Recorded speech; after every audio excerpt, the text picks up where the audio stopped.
All right. Put a 1 in the chat if you can hear us. Put a 1 in the chat if you can hear us. Let us know if the sound is good before we continue on with the lesson.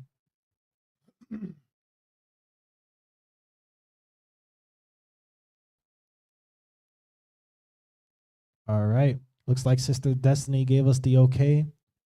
Brother Sean gave us the okay. You know, he's still looking out for us, man. He's not even in the city right now, but he's still looking out for his brothers. You know, hey, shout out to the scribe. All right. So, like I said earlier, you know, this is part 2 of Enemy of My Enemy.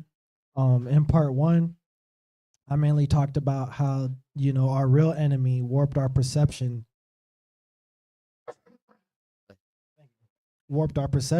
of who's friend or foe. Now, in part 2, excuse me, in part 2 with understanding, you know, that our people are not enemies amongst ourselves, right? But we are actually allies. We are comrades fighting the same oppression, right? In this part 2, we are now going to focus on who the enemy is. Who is the enemy that warped our perception? Who is the enemy that caused blacks to hate blacks, that caused Hispanics to hate Hispanics, that caused blacks to hate Hispanics, you know, that caused Native Americans to hate blacks? Who caused this division? Who caused this, you know, this shift in our perception, right? And that's what we're going to go into today. Now, before we go into the lesson, we're going to give shout outs to the people in the lesson and then pay homage to the sister. We have my wife, Most High's World, Shalom family, happy Sabbath from Judith, Yaela, and her, and send prayers up for the sister. She is sick at the moment with my firstborn. You know, Lord's will, I'm not going to join them. And yeah, so I'll send up prayers for them. Shout out to Sister Sarah. Happy Sabbath to you. And then from Jazara, shalom, everyone. Happy Sabbath. Shalom to you, Jazara. All right. Brother Sean, happy Sabbath to you. Sister Eulasia, happy Sabbath to you. Sister Destiny, seeking the truth, all praises. Happy Sabbath to you, sis. Sister Lawalayam, happy Sabbath to you. And just like the sister said, make sure y'all like, comment, share, and subscribe. Help push this truth to the four corners of the earth. Because like I said earlier, you know, when I was giving my mime impersonation, you know, we are scattered in the four corners of the earth. So, you know, we have to make sure that we do our best to get this word out to as much people as possible. Shalom to you, Sister Victoria. Happy Sabbath to you. And yeah, you know, hey, Lord's will, everybody's doing good today. You know, Lord's will, y'all are happy it's the Sabbath today. You know I'm happy. I know my brothers are happy. So yeah, you know, all praises to the Most High for another one. Shalom to you, Sister Yulia. Shalom to you, Brother Do It. Hey, happy Sabbath to you. And Brother Sean said, super tired. Hey, for real. Yeah, that's why it's the rest day. And then Sister Tamaya, happy Sabbath to you as well. All right. It looks like we got everybody up except Brother Jaquel, Lion out of Zion. Happy Sabbath to you, bro. And then Sister Kayla, Brother Xavier's Rib. Happy Sabbath to you as well, sis. Okay, so we're going to go ahead and get to Matthew 26 and verse 6. It's the book of Matthew, chapter 26 and verse 6. Now when Jesus was in Bethany in the house of Simon the leper, there came unto him a woman having an alabaster box of very precious ointment, and poured it on his head as he sat at meat. But when his disciples saw it, they had indignation, saying, to what purpose is this waste? For this ointment might have been sold for much, and given to the poor. When Jesus understood it, he said unto them, why trouble ye the woman? For she hath wrought a good work upon me. For you have the poor always with you, but me ye have not always. For in that she hath poured this ointment on my body, she did it for my burial. Verily I say unto you, wheresoever this gospel shall be preached in the whole world, there shall also that this woman hath done be told for a memorial of her. Okay, so whenever we bring out this gospel, the real gospel, whenever we bring out this word, we always make sure to pay homage to the sister that poured the ointment on our Messiah, Jesus the Christ. So let's go ahead, stand up, face Jerusalem, send up homage to our Lord and our King, and let's get this lesson started.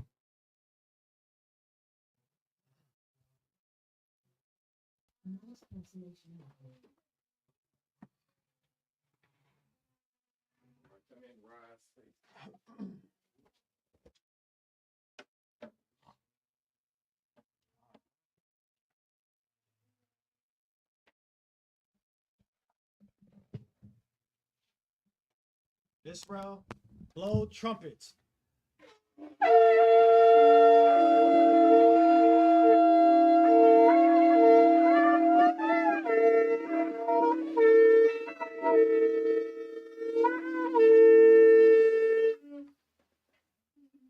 First and foremost, I'd like to give all praises and honor to the Most High God, the creator of all things, the creator of our Messiah, Jesus the Christ, the perfect creation, that first light. When you said, let there be light, you created our King, you created our Savior, and you created our ruler. God, we thank you for everything that you've done for your people, Israel, and we thank you for everything that you've done for the prophets that's out pushing this word to the four corners of this earth. And I pray that you continue to give the prophets strength and that you allow us to continue to have strength as well as we walk through the valley of the shadow of death, as we walk through Babylon, this wicked world that has dominion. We pray, Lord, that you give us the strength and the courage to stand firm for you in these tough days, and days where our faith may be tried, and days where we may be challenged. Lord, I pray that you make our head like flint, and I pray that you allow us to not be confounded by the devices of the devil and by the devices of the children of wickedness. And Lord, I pray that you continue to have your hand over those that are sick and shut in, those that are scattered to and fro. Lord, I pray that you have your hand over them and that you send your comforter, which is thy spirit, which is the commandments, thy mindset. Lord, I pray that you comfort our people with these things so that we may be returned unto you in thy only begotten Son. And please, Lord, be swift in the coming of thy only begotten Son, so he may come and correct this evil and perverse world. And in that I say, all praise and glory be to you forever and ever. Amen. Amen.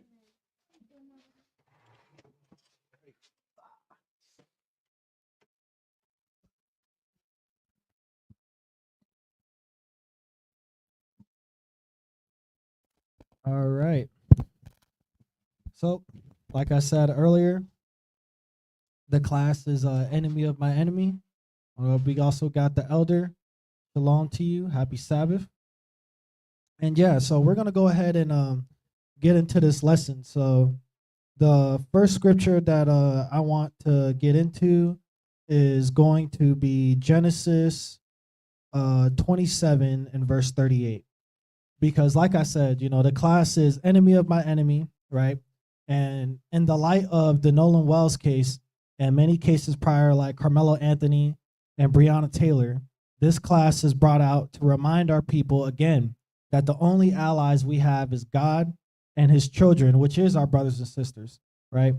Our enemy made us feel safe by allowing us to have certain luxuries and aspirations like the American dream, or we are all Americans regardless where you come from, right? Or the land of opportunity.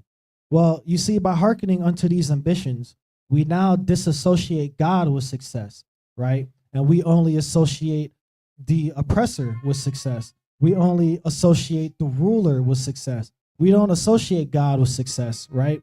Because God is only going to give you what's sufficient, right? Whereas Esau will tell you the world is your oyster, right? You make your own destiny. Nothing can stop you, right? Whereas God is going to tell you, I'm going to give you what's sufficient unto you. I'm going to give you what you need, not what you want, right? Well, all those statements about the world is your oyster, guess what? They apply to everybody but the blacks, the Hispanics, and the natives, the real Israelites, right? Do you think the Native Americans are having the oyster on the reserve while all of them are zombified, on the fentanyl and all the meth? No, the world is not their oyster right there. Do you think the blacks have the world as their oyster right now as we're under oppression? I mean, Nolan Wells, it seemed like the world was his oyster, right? Well, what happened, right? He was in the ocean just like an oyster, but he didn't have that pearl, right? So this is the things that we have to consider when we think about, oh, the luxuries that we can attain, oh, the things that we can work for in this world. We have to remind ourselves that at the end of the day, we are still the nation of Israel, right? And we are being ruled over by people that hate us, right?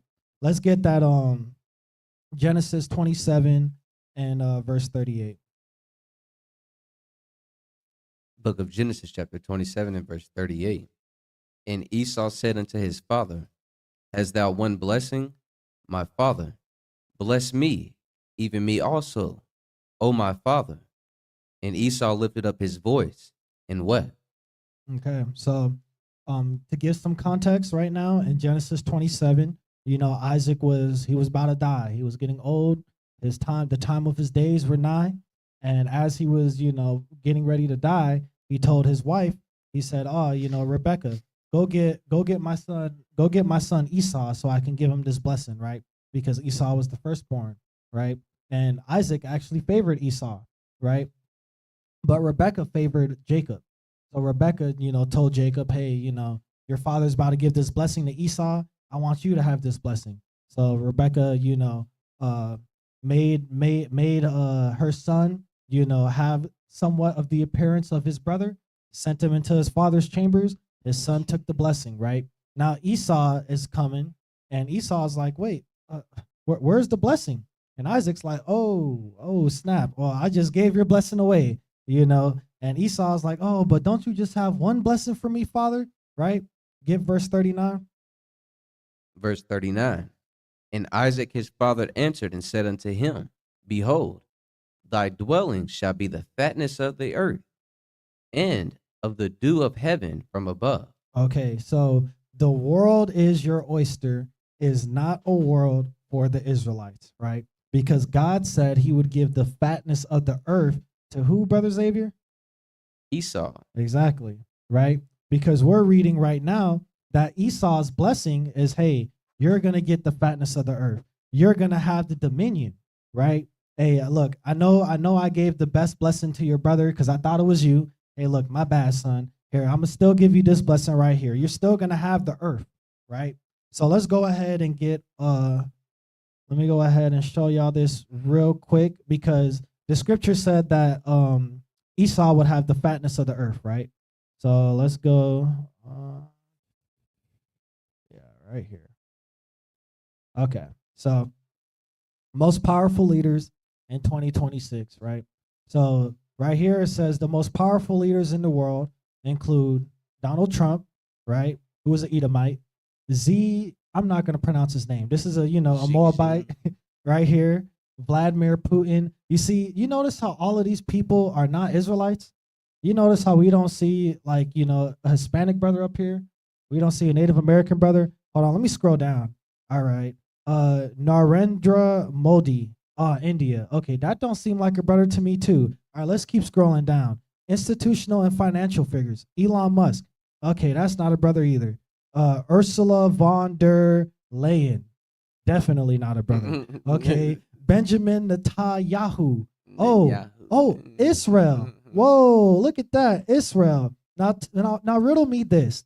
How is the Israelites in the land of Israel today the real Israelites if God said that the real Israelites will be oppressed until his son comes for their rebellion? But we have Benjamin Netanyahu, he's one of the most influential figures for institutional and financial avenues, right? But he's supposed to be the real Israelite in the Bible, right? So again, when we talk about Esau, the fatness of the earth, right? I'm talking about these people. Of course, not every single person is going to be an Edomite, but you're not going to see a single Israelite up here, all right? You may see an African man, and guess what? That African man is not an Israelite. He's a Hamite, right?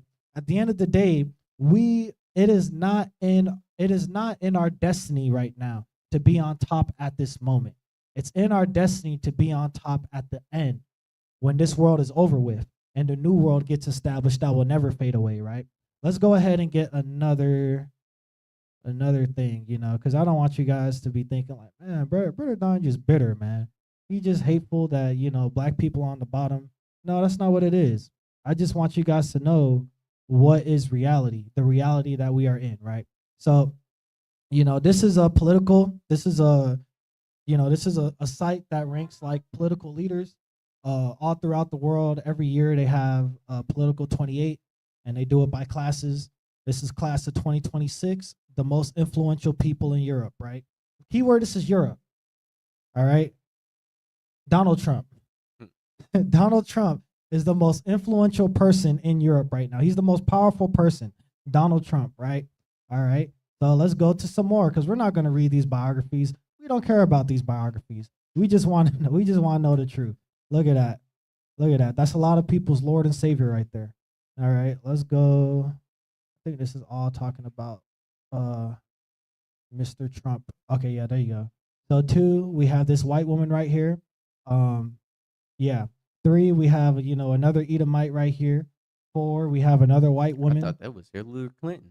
Yeah, I know. Hey, they all look the same, just like how they said we all look the same. Hey, it goes both ways. Then we got Vladimir Putin right there. We got Nigel. Yeah, I'm not gonna pronounce a lot of these names, but you guys can see my point, right? These are all Edomites, right? All Edomites. We're still going down. These are all still Edomites. This look like a regular Edomite I would see at Kroger, but these are all Edomites. Look at this. Not a single brother. Let me know when you guys see a brother. Oh wait, hold on. There's nah. That's just metal. Yeah, that's just melanin right there. Look at this. You see how far I'm scrolling down? We have not seen one brother, not a single person that looks like me or Brother Xavier's here. Not a single person, right? So when we go back to Genesis 27 and verse 39, actually reread that for us, Brother Xavier. Verse 39. And Isaac his father answered and said unto him, Behold, thy dwelling shall be the fatness of the earth, and of the dew of heaven from above. Read. And by the sword shalt thou live. And by what? By the sword shalt thou live. Nah, by peace. By the sword shalt thou live. Read. And shalt serve thy brother. And it shall come to pass, when thou shalt have the dominion, that thou shalt break his yoke from off thy neck. Okay, so you see how it also says, and it shall come to pass, right? After it says, and shall serve thy brother. Because in ancient times, the Edomites were actually servants. In ancient times, the Edomites were in the position that the Israelites are in right now, right? They were on the bottom. They was the servants. They was serving their brother Jacob, right? And we're going to get into that in the scripture as well, right? Because like I said, Esau was one of the many servants from the different nations that we had per Leviticus 25, 44 to 46. God said that we can't oppress one another because, we are the children of him, right? But we can oppress all the nations round about us, right? We can rule them with rigor, right? And guess what? The heathen, Esau, was one of them. Let's go to 2 Chronicles 21 and verse 8, because, I want you guys to understand that this is all coming from the book. This isn't coming from me. This is coming from God. Yep. And it's funny that you said that, because I was saying earlier, hurt people.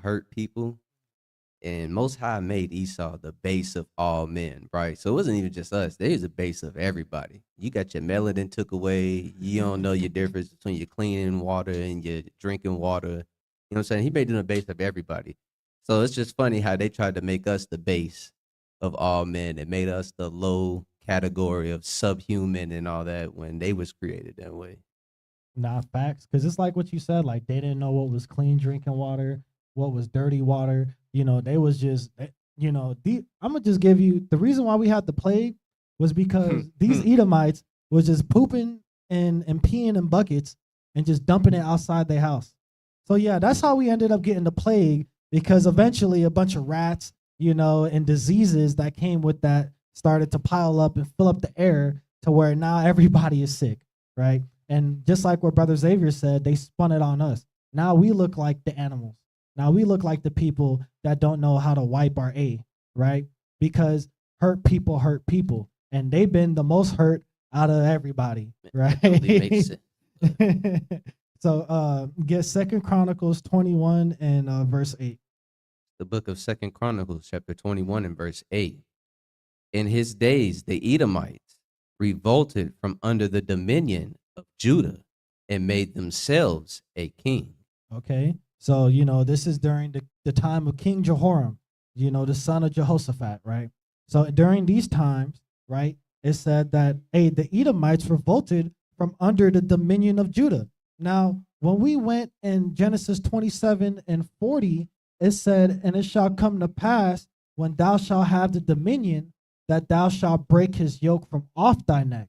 So you see, when we're in Second Chronicles 21 and 8, the Edomites have the yoke around their neck right now, right? And they're breaking it. We're physically seeing the prophecy being taken place right now, right? Get verse 9. Verse 9. Then Jehoram went forth and his princes and all his chariots with him, and he rose up by night and smote the Edomites, which compassed him in, and the captains of the chariots. Okay, so he was like, what the hell? Hey, these dogs right here, they think they made themselves a king? Oh yeah, they tripping. I'm their king. Hey, they under the land of Israel. Who do they think they are, right? Read. So the Edomites revolted from under the hand of Judah unto this day. Unto what? Unto this day. Okay, so that is telling you that unto this day, hey, guess what? The Edomites are still not under the hand of Judah. You know why? Because Isaac told Esau, it shall come to pass that you will have the dominion and you shall break his yoke from off your neck. Hey, guess what? It came to pass. In Second Chronicles 21, it came to pass, and guess what? Esau revolted from Judah unto this day, right? Is that making sense to everyone so far? Put a 1 in the chat if it's making sense to everyone so far.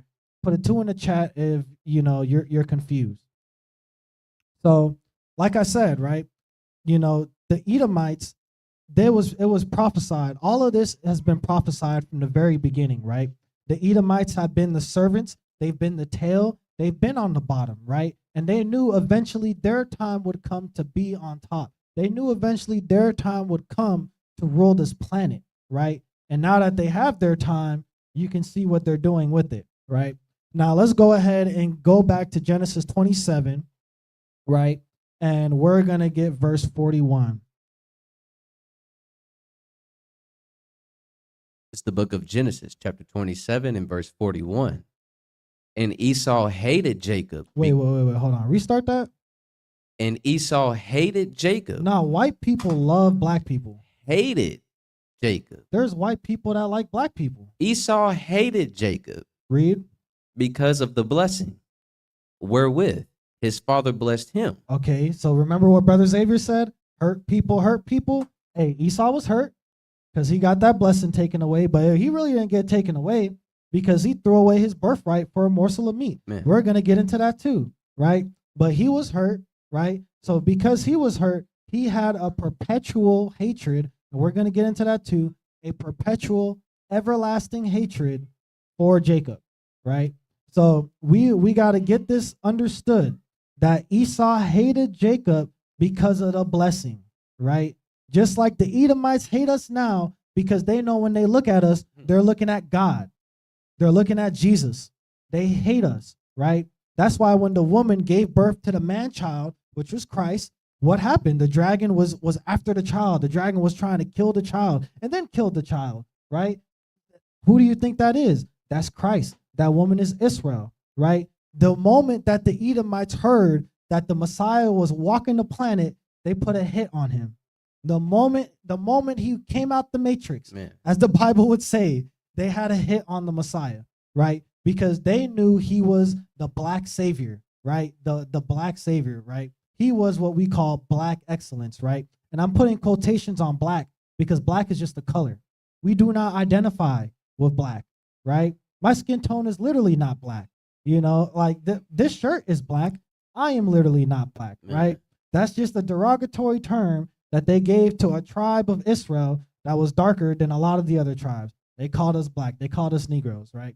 So anyways, before I go off on this tangent, skip verse 41 from the top again. Verse 41. And Esau hated Jacob because of the blessing wherewith his father blessed him. And Esau said in his heart, the days of mourning for my father are at hand. Then will I slay my brother Jacob. Okay, so he's saying, look, my father just died. I'm gonna be cool for a little bit. I'm gonna respect his death, and then after that, I'm gonna go slaughter my brother. I'm gonna go and I'm gonna kill him because I hate him because he took my blessing away. Right? What is this blessing? Let's get some more into Esau's hatred for Jacob. Let's get verse 36. Verse 36. And he said, is it not he rightly named Jacob? For he have supplanted me these 2 times. He took away my birthright, and behold, now he have taken away my blessing. And now he said, hast thou not reserved a blessing for me?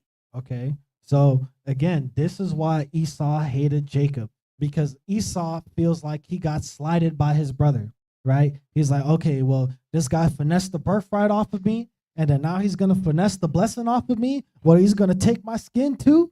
Is he going to take everything from me, right? That's how Esau is feeling, right? But let's get some more clarification on this thought process. Let's go to Hebrews 12 and verse 14, because I know there could be some people like, dang, Jacob's kind of messed up.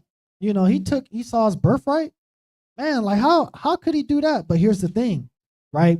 Jacob never took anything from Esau, right? Esau gave up his birthright because he despised God. He despised his birthright. He didn't understand how great the Most High was. And once he did, it was too late, right? But again, I'm going to let the scripture say that. Let's get Hebrews 12 and verse 14. It's the book of Hebrews, chapter 12 and verse 14. Follow peace with all men and holiness, without which no man shall see the Lord. Okay. And, a lot of people get the word peace, misconstrued. Peace does not mean we hold hands and we run away into the sunset. Peace just means that, hey, I have no problems with you. You have no problems with me. I don't like you. You don't like me. But because we don't have no issues, things are cool right now. All right. The water is still. That's what peace is. Peace is still, right? Everything is still. Everything is calm. Everything is quiet, right? Everything is serene, right? Peace is not, we're all happy. We're smiling. We're playing cornhole together. Excuse me. We're playing cornhole together. That's not what peace is. Ooh, thank you. That's not what peace is, right? Peace is just being cordial. Peace is just being okay with how things are. Peace is the status quo, right? And he's saying, hey, if it's possible, be at peace with all men, right? Get verse 15. Verse 15. Looking diligently, lest any man fail of the grace of God, lest any root of bitterness spring up trouble you, and thereby many be defiled. And notice how he said, lest any root of bitterness springing up trouble you, right? So that's why he said in verse 14, follow peace with all men. Because hey, guess what? You might end up hating somebody so bad that you're gonna take yourself out of position. What do I mean by that? You can end up hating somebody so bad that, look, now you committing a sin, right? Now you're committing foolishness. Now you're not thinking rationally because you're letting your emotions dictate your actions, right? That is why he said, hey, follow peace with all men. I believe in Proverbs or Psalms, he says, be at peace with all men if possible. Again, God is not a retard. People think God is retarded. Like, oh, God said we just got to be at peace with people. What if I got to be at peace with a child rapist? No, right? No, God is not dumb, right? But God is letting you know that if you take yourself out of the right mental state, it's going to cause you to do something foolish, right? And that's what happened to Esau, right? Esau let that root of bitterness spring up and he was defiled. He felt some type of way because he gave up his birthright to his brother, right? And he felt some type of way because his blessing went to his brother. Well, if Esau really believed in the Most High, he would have been like, you know what? It wasn't Jacob that took that blessing for me. God gave that blessing to Jacob. But guess what? Esau wasn't thinking that way, right? Esau wasn't thinking like, oh, well, you know what? It was God that did that. I'm okay with that. No. Why do I know this? Let's get verse 16. Verse 16. Lest there be any fornicator or profane person as Esau, As who? as Esau, Read. who for one morsel of meat sold his birthright. Okay. So, notice how he said, lest there be any fornicator or profane person as Esau, right?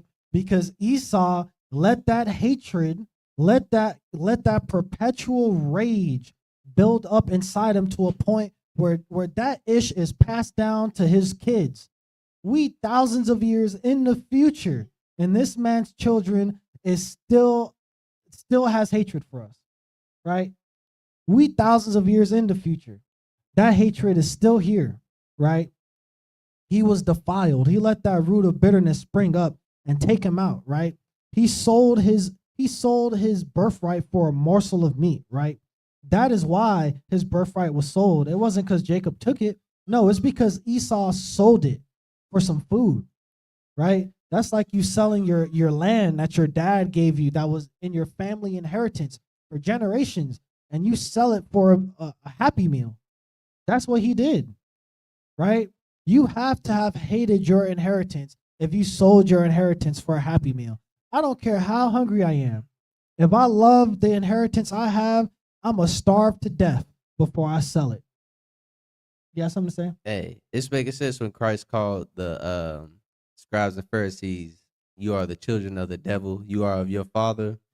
Because just like how Esau was willing to give up his birthright for one morsel of meat, Israel is willing to give up this birthright for a lot of different things. Clout, as we like to say, because that's really what the Pharisees and scribes is chasing: clout, attention, money, fame, food, literally. Because even Christ had to deal with them thoughts when he's talking about turning the stones into food. But Israel's in this same spirit. He's like, you are of the devil. You are of your father. You just the same way, mother. Like, hey, and that's heavy too, because it's like what he said. The scriptures is twofold, right? Hey, there's nothing new under the sun too, right? So just like how Esau, you know what I'm saying, had that ungrateful spirit towards his inheritance, and he sold it for a morsel of meat. We sold our inheritance, like what he said, for clout, for food too, because we were starving when the Romans was oppressing us. Hey, we sold our birthright, Jesus Christ, you know what I'm saying, for that morsel of meat. And that's why God gave us to a people that hates us. Again, we're getting into all of that. God gave us to a people that hates us because we did that, right? And that's why we are under this oppression. Let me get one more script on our brother Esau. sound like a movie. Let's get Genesis 25 and verse 34. It's the book of Genesis, chapter 25 and verse 34. Now remember, I said Esau despised his birthright. He despised God. This is all coming from the Bible. Then Jacob gave Esau bread and pottage of lentils, and he did eat and drink, and rose up and went his way. Thus Esau despised his birthright. No, Esau loved his birthright. Despised his birthright. He gave his birthright away with tears. That's what I'm saying. The last scripture in verse 17 in the last chapter, it said, even though he sought it carefully with tears, a lot of people can be in that position. Oh, I didn't know. Oh, Lord, and that I did not know thee. You know what I'm saying? So it's the same spirit. Exactly. And just like, and you know what? We can go ahead and read that. I think that's verse 17. Yeah, let's go ahead and get that verse 17 in Hebrews 12. And that's why I said, nah, he gave away his birthright in tears. No, he didn't give away his birthright in tears. He was like, F that. Here, take it, man. I'm hungry. Right? He didn't care. But hey, like what Brother Xavier said, when he realized how great it was, he said, no, God, please give it back to me. God's like, man, you sold me for a happy meal. What you talking about? Crazy comparison. Yeah. The book of Hebrews, chapter 12 and verse 17. For ye know how that afterward, when he would have inherited the blessing, he was rejected, for he found no place of repentance, though he sought it carefully with tears. And that is another reason why Esau hates us, because Esau hates God, because he hates that God did not give him a second chance. That's why we are under this generational hatred right now, because Esau hates us because he hated God for not giving him that second chance. He was crying, please God, please give us that second chance, and God didn't want to do it. That's why us as Israelites have to wake up and realize that we are not our enemies. Our enemies is an outside group. It's not us, right? It's an outside group. Because once we realize that, right? Once we realize that we are not our enemies, we can then appreciate the inheritance that was given to us, right? We can then appreciate the promises that was given to us once we call it to remembrance. I was saying the second chance. Like yeah, exactly. The second chance. Exactly. It's not even offered to them, you know. So Esau didn't even get that second chance, but we did, right? That's why when we can understand who our enemy is, we can then appreciate each other, right? Because God gave us that second chance when we didn't deserve it. God didn't give Esau a second chance. He said, man, F you, man, get out of my house, right? Go on to the field and be a beast, right? But for us, yeah, he casted us off into the wilderness, but he still left that door open for us to come back, right? So we got to remember that, right? Again, this is why Esau hates us, right? Their father didn't appreciate God, so God chose his brother, which is our father Jacob, right? We are a walking reminder of the promises that are to come, right? The promise of the sky cracking open, with Jesus Christ, our Messiah, coming down with that rain of fire, and he's being the new general of destruction for this evil world that we are in, right? That is the promises that we are reminding them every time they see a brother with fringes on. That is what is recalling into their mind, right? Let me go ahead and get Malachi 1 and verse 14.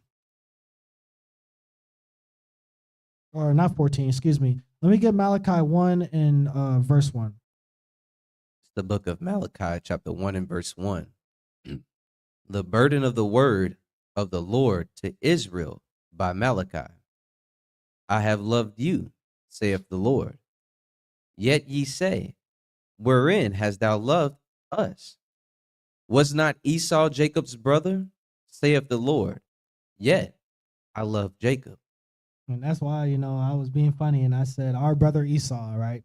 Because, hey, Esau is technically Jacob's brother, right? They were in the same womb, right? The prophecy that was told to Isaac, hey, there's two nations, two great nations in your wife's womb, right?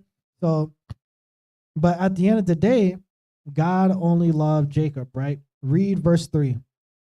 Verse 3. And I hated Esau. No, I loved Esau. I hated Esau. John 3:16. I hated Esau. Read. And laid his mountains and his heritage waste for the dragons of the wilderness. Now peep how he said his heritage waste, right? I was telling my wife this. The Edomites are the only nation on the planet that will claim every other heritage but their own. Man. Let that sink in. The Edomites are the only people on this planet that will claim every single heritage but their own. When have we seen us too? Oh yeah, and us. We became the same womb. That makes sense. And us. But for us, it's because we were destroyed. Right. You know what I'm saying? We were taken away. At all. Exactly. They don't want to be associated with the word Esau. That's why they feel tight when you say, hey, Esau. Edomite. Exactly. That word hits them somewhere deep when you say it too. They start doing what Crocker does. They start twitching. You know what I'm saying? Right? Notice how it said his heritage waste. That's why the Edomites always want to say, no, I'm a Macedonian. No, I'm a Roman. No, I'm a Frank. No, I'm a German. Right? No, you're Esau. That's who you are. You don't see the Japanese man go to America and say, I'm American. No, the Japanese man is saying, I am Japanese in America, right? You don't see the Australian man, Australians, Esau, you know what I'm saying? But even then, he's not going to come in and be like, oh, well, I'm an American, right? You're not gonna see especially the Africans. You know, you're not gonna see you're not gonna see an African come from West Africa, Uganda, and be like, "Oh, I am American." No, that's not gonna happen, right? They're gonna rep who they are proud, right? But Esau, they're not gonna do that, right? Read verse 4. Verse 4. Whereas Edom saith, we are impoverished, but we will return and build the desolate places. Okay, so hey, they're like, oh, we're destroyed, we're fallen, but we will come back, right? What did Isaac say in Genesis 27? You will break the yoke from off your neck and have the dominion, right? Mm-hmm. Read. Thus saith the Lord of hosts, they shall build, but I will throw down, and they shall call them the border of wickedness, and the people against whom the Lord have indignation forever. So when we think of a place that is the border of wickedness in today's world, what do we think of? Okay, let's see. What country will allow you freedom of speech? Man. What country will allow a woman to walk around, titties out, allow a woman to walk around, do whatever she wants to do? What country will allow a woman to usurp the authority from a man? President known to be best friends with pedophiles. Exactly. Connected with some pizza. And that's all I'm gonna say. Pizza and hot dogs at the White House. Obama ordering 100 hot dogs at the White House. Why does he need so many hot dogs at the White House? What is going on? What kind of party is he throwing? When we think of the border of wickedness, we think of America. What happens in Vegas stays in Vegas, right? What do we think of when we go to Las Vegas? All kinds of debauchery. You got gambling going on, which is, I'm just letting you know, is not a sin to gamble. All right. It's just that if you gamble all the time, just like you drink all the time, you get drunk all the time, you will not be in the right mindset to make good decisions. But there's nothing wrong with doing it. Hey, me and Brother Xavier, we go to the casino. You know what I'm saying? Hey, we have a good time. I'm just saying this to say America, it's like America is the land of the luxuries. America is the land of, the things that you don't really need, but you have all in your face. That is what America is. Hey, I went to Las Vegas before. It was all kinds of things, man. I seen all kinds of things. And, I was 17. I was real young. And I still seen all kinds of things at Las Vegas. I understood what happens in Vegas stays in Vegas. That was Bourbon Street, New Orleans for me. When I went to a SEC tournament, I was like, damn, what the hell? I think I was like 14, 15 going down there. And I think New Orleans is that where they do the Mardi Gras? Mm-hmm. Yeah, and hey, all kinds of debauchery happens in that Mardi Gras. Yeah. Do they have Mardi Gras in Japan? No. Do they have Mardi Gras in Saudi Arabia? No, they don't. What about China? No, they don't. Nah, wait. How come they don't have Mardi Gras at all these places but America? Man, that's so weird. That is so strange, right? The border of wickedness, right? It says the people against whom the Lord have indignation forever. Forever. It is perpetual, right? Now, again, you see Esau is in rebrand mode, right? I told you that they're the only people that will not claim their own heritage. It said that their mountains was desolate, right? Was destroyed, right? Well, guess what? Their mountains was destroyed during the Neo-Babylonian captivity, right? Because during the Assyrian captivity, when the Assyrians were conquering the world and they were in power, the Edomites had a good relationship with the Assyrians, right? Haman, hey, Edomite. The Edomites had a good relationship with the Assyrians, right? They had a good relationship. The Assyrians let them be in their land. They didn't take them away. But when the Babylonians came, hey, the Babylonians said, hey, everybody is in subjection. We don't care if you Israel, Birail, Quarail, you under these chains. That's what Babylon was doing. And Esau was no exception, right? So guess what? They took their ships to Shittim, right? A place in the island of Cyprus where the first documented Greeks appeared, right? Now, instead of Edomites, they're Macedonians. Now, instead of Mount Seir, they're in Cyprus. Now, they're Greeks, right? Then guess what? The Roman Empire fell in 70 AD, right? So they took their ships further northwest to Europe, where the Holy Roman Empire resurged and was established after the first millennia in Christ's death. Christ died 70 AD. We get the Roman Empire around with Charlemagne being crowned emperor in 862 or something. We're going to get into that, right? And that took place on December 25th. The Holy Roman Empire, their first king got crowned on December 25th. So December 25th is not the birth of Christ. December 25th is the birth of Esau. It is the birth of the Holy Roman Empire. The Romans never left. They never left. They resurged. They reappeared in Germany by a Frankish king, Charlemagne, right? And then guess what? After that, now they're Spanish conquistadors. They're no longer Macedonians. They're no longer Romans. They're conquistadors now. They're no longer French. They're no longer German. They're conquistadors. They're Spanish and Portuguese now. That's what they are, right? And then they went on to the entire planet, to the Americas, to the New World, right? To get the rest of the Israelites that ran away. They're like, where are you going? We have dominion. Get back over here, right? That's what the conquistadors are doing, right? Why do you think all the architecture we have is all Roman architecture? Oh, the Romans were so great that they inspired all these different architects. No, it's that these are the same people. That's why everything looks the same. It's the same people still running the world. And you know what? Let's go ahead and get into some of this, because I was saying a lot, and I don't want you guys to think I'm crazy. You know, I might be a little crazy, but you know, I still got my head on my shoulders, right? So I said that, you know, the first Holy Roman Emperor, right? So let's go here and Google, who is the first Holy Roman Empire? I said Charlemagne, right? The first Holy Roman Emperor was Charlemagne, the king of the Franks. If you guys don't know, before French people and German people, it was Franks, right? France and Germany was all together, and they were called Franks. And the Franks were divided too. They had subsects and everything. And Charlemagne was a king of the Franks, right? And guess what? He was later crowned by Pope Leo III on Christmas Day, like I said, in the year 800. So around the first millennia after the death of Christ, right? In the year 800, right? And then it says right here, some historians also view Otto I as the founder of the German-focused medieval empire when he was crowned in 962.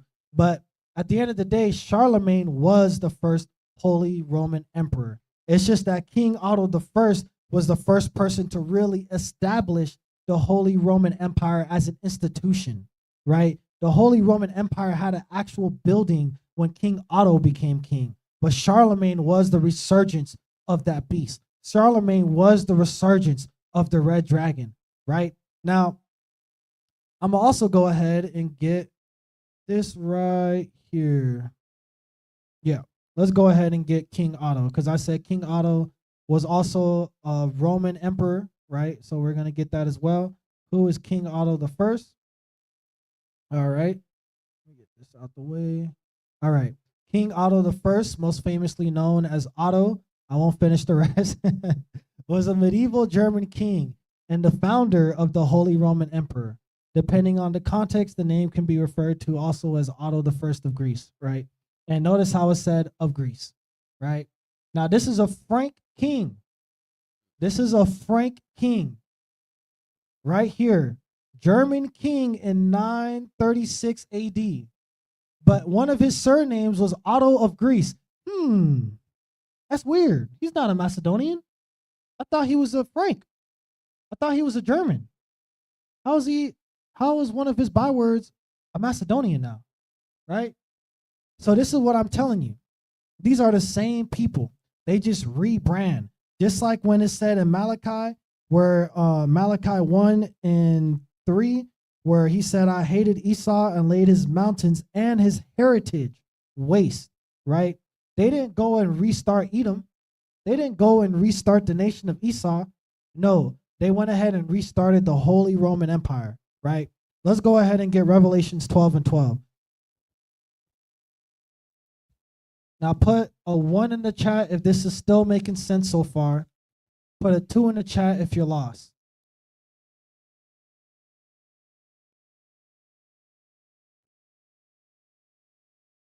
All right. You can get that Romans 12 and 12. Revelations. Oh, yeah, my bad. Revelations 12 and 12. It's the book of Revelations, chapter 12 and verse 12. Therefore rejoice, ye heavens, and ye that dwell therein, in them. Woe to the inhabitants of the earth, and of the sea. Okay, hold on. So first he's like, oh, rejoice ye that are in the heavens, right? Rejoice ye that are, in the clouds, right? Now we at first are gonna be like, oh yeah, he's talking about, being an astral angel. Yeah, because I'm gonna be in the clouds. No, when he's saying rejoice ye in the heavens and ye that dwell in them, hey, rejoice ye that dwell in the truth. Rejoice ye that dwell in the secret place of the Most High, because you are above the earth. You are not of the earth, right? The carnal mind is enmity to God, right? Read. For the devil is come down unto you. For who? For the devil is come down unto you. Let's see if the devil is happy or mad. Read. Having great wrath. Why? Because he knoweth that he hath but a short time. Okay, so the evils are ramping up, are they not? Aren't the evils ramping up right now? We had a drag show at the Olympics. I don't know what that had to do with sports, right? We we had the Epstein files released, right? We had the Diddy files released, right? We had all the files released. Man. Everything was released, man. Right? UFO, everything. We finding out all kinds of evil, all kinds of confusion. Everything is out, right? Guess what? Why is all this evil? Why is all this confusion? The drag show at the Olympics. Why did that take place? Because the devil knows he had but a short time, right? And this is good to go off of the last class, right? Finding Satan. We know now that the devil is not a man with a pitchfork, right? The devil is the human mind. That's what the devil is. And Esau is the children of the devil. You know why? Because they react on instinct. They react on instinct. They are beasts. That's why Isaac said, by thy sword shalt thou live. They don't know how to communicate. I mean, now they unlock the ability, and look at what they did with the ability of communication. Deception. They figured out how to lie. As I said, deception. They got communication so they could lie, so they could kill more effectively, so they can steal more effectively. Crazy. Right? It's not to create more peace. They don't give a damn about peace. That's why Christ don't give a damn about peace. That's why he said, I'm not coming to bring peace, right? Because no one is caring about peace right now, right? Now, let's go ahead and get this video because, I know I went a little long on Esau, but it is all because we are going to touch on this Nolan Wells case, right?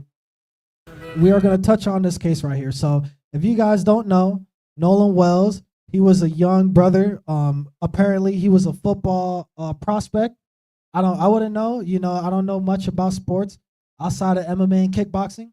But apparently, he was a future, and he was destined for the NFL, right? Destined for great things, right? And this young brother, he went on a boat trip with a couple of his Edomite friends, right? And he didn't come back from that boat, quote unquote, right? He went missing, right? But later do we find out that he did come back from that boat trip. He was at a party at one of the other Edomites' house, right? And in that party, that's where he went missing. And they got his autopsy, and they said that from his autopsy, it looks like he was tortured. And it looked like, he went through a physical trauma, right? Now, how did that happen if they were just, all having a good time at the pool party? Well, hey, it looks like the children of the devil got activated during that 4th of July, right? And it looks like they went ahead and they took it out on one of the children of God, right? So again, this is why I went through all this. Oh goodness. This is why I went through all of this context on Esau and what the Most High thinks about Esau, and showing y'all that Esau is still around today. Esau is not gone. We're looking at Esau right now, right? This is why I brought this up. Let's go ahead and let this video play. Who helped search for Nolan. I was told that there was a boat he thought he was going to get on that was leaving and that he might have been trying to swim to it. Speculation continues as to what happened to 18-year-old Nolan Wells over Independence Day weekend. This investigation is active. It's ongoing. Let the facts be shown. And if the fact shows that somebody harmed Nolan, I hope that there is justice brought. And if it was a tragic accident and somebody didn't speak up, I still hope justice is brought. Okay, so that was one of his quote unquote Edomite friends right there. He's like, oh, man, this sucks, bro. Man, bro, this sucks, man. Justin, I want I want justice for Nolan. He was one of my friends, my closest friends, right? Hey, just letting y'all know right now, that's a lie. The only problem I have with that story is that if the people in the boat knew he was trying to swim to it and they saw him getting carried off with the current, they would have known about it. They would have been able to react to it. So that is the first flaw in that lie. Because he said, oh yeah, hey, Nolan, we didn't see him, he stayed back in the island, so you telling me that he stayed back in the island, and as y'all was driving away, y'all didn't see the brother swimming, being like, hey, yo, help me, right? Y'all just kept driving away? Okay. Not only that, even if that wasn't the case, if he went into the water at all and became distressed, it was so crowded that day that it seems hard to believe that nobody would have noticed a distressed swimmer in the. Mind you, this was on 4th of July. That's why it was so crowded. It was 4th of July. So you telling me this brother, he got left on the island and no one was able to give him a ride back? And not any of the hundreds of people that was on that island that had boats? So he just, okay. Water. It ain't our fault. It ain't our fault you're stupid. Grown man don't know how to swim. Yeah, it's a big conspiracy. Every 6 months this skin tone, we all get together in our neighborhoods and we have like a little neighborhood meeting. And y'all ain't invited. And notice how he said that. Hey, every 6 months, y'all don't know that this skin tone right here, we have a neighborhood meeting and y'all ain't invited, right? And notice how he said, y'all are dumb. He called us dumb. This Edomite over here, hey, he's gleaming with joy. Now, I don't care what y'all want to say. Oh, he was just joking. It was just satire. Man, satire my A, right? That was not satire. He was straight up telling us what it is, right? And later on in that video, which we will get into, he said that I'm going to say all this, and it's still just going to be conspiracy. Y'all are dumb. That's literally what came out his mouth. Out of the mouth of Satan, right? Let's go ahead and get Psalms 83 and 2, because he said that every 6 months they have a meeting about us, right? That a certain skin tone, right? So let's go ahead and get Psalms 83 and verse 2, because that sounds awfully familiar. That sounds very familiar to what God put in this Bible. The book of Psalms, chapter 83 and verse 2. For lo, thy enemies make a tumult, and they that hate thee have lifted up the head. Okay, so hey, thy enemies have make it a tumult, and they that hate thee lifted up the head. So now they're bold. When it says they lifted up their head, it's saying, hey, they rose up against us, right? Read. They have taken crafty counsel against thy people, and consulted against thy hidden ones. Didn't he say every 6 months they have a meeting? A certain skin tone? About a certain demographic? Damn, that's kind of spooky, isn't it? Right? Thy enemies make a tumult, and they that hate thee lifted up the head. They taken crafty counsel. That sounds exactly like what the Edomite was saying right there, doesn't it? Verse 4. They have said, come, and let us cut them off from being a nation. No, let's educate them. Cut them off from being a nation. Let's remind them they're the children of God. Cut them off from being a nation. Read. That the name of Israel may be no more in remembrance. Verse 5. For they have consulted together with one consent. One consent. Read. They are confederate against thee. And they are confederate against us, right? They made an alliance against us, right? That is literally what the Edomite said, right? He said, oh yeah, you don't know, every 6 months, this demographic, we go ahead, we have a meeting, we talk about y'all. Later on, he says, yeah, we decide who's going to be in football. We decide who's going to be a basketball player. We decide who's going to be a comedian, right? This is all stuff they're telling us right now in our face, right? Okay. Again, the enemy of my enemy is my friend. The heathen are not allies. We have to understand this. In fact, they are all confederate against us. We have to understand this, right? So we, the people of God, are their enemy because we represent their ultimate enemy, who is God, right? The enemy of my enemy is my friend. We are all that we have because the whole world is against us.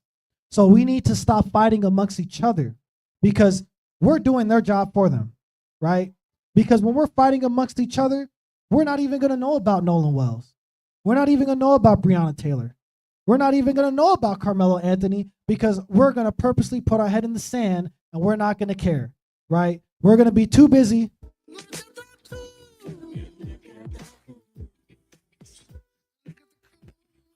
dancing around, American dream, white picket fence. I got everything I need. Hey, guess what? Nolan's parents thought that too. Nolan's parents got away from their people, went into the nice gated rich community. I don't know if their community is gated or not, so don't be like, you don't know what you're talking about. I just know they lived in a white neighborhood. All right, they were good. Okay, they got away from their people, right? And they thought that they created a better environment for their son. Well, guess what? If you want a better environment for your son, then you need to create that environment with your people, not with the heathen. The heathen's not going to create ish for us. And we have to understand that. Because as soon as we think that we're safe, this is what's going to happen to our children right here, right? Let's go ahead and move on to the video. We're going to get, and don't worry, y'all, we're not going to watch this entire video. We're going to jump through it. Right. Here. Jesus. Let's get this. Down. I'm going to give you the rundown. New developments in the Nolan Wells case. The FBI is now taking over and is examining digital evidence in this Nolan Wells case. And also the picture of the pool party that went viral and people. Okay. So again, they tried saying that they left Nolan on the island. This was taken that same night. How did you leave the boy on the island when he is in y'all pool, like sticking out like a sore thumb, the only brother in the damn pool? Is what? It's like spy versus spy. I can clearly see the black spy right now. He's in a whole bunch of white spies around him, and you trying to tell me he was stuck on the island? Interesting. We're saying that, yeah, Nolan returned back to land is now being debunked by the Rolling Stone article that was published, saying that the photo of Nolan Wells at a pool party that went viral, it's not from July the 4th, but from a previous week before. So now they're trying to lie. They're trying to say, whoa, damage control. That wasn't taken on the 4th. That was taken earlier. They tried saying on the 29th or something. Oh, that was taken earlier. Yeah. See, all this and more, and other friends that seem to came out and contradict everything that was said about the whole situation, drawing the feds in. And that's one of his friends right there. And Esau hated Jacob. Just want to let you know. In upon this mysterious and creepy whole situation and this disappearance of Nolan Wells that ended up finding him, according to the article, in the water close, washed up to the shore. But guess what?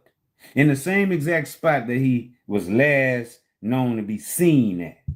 That's right. Same exact spot.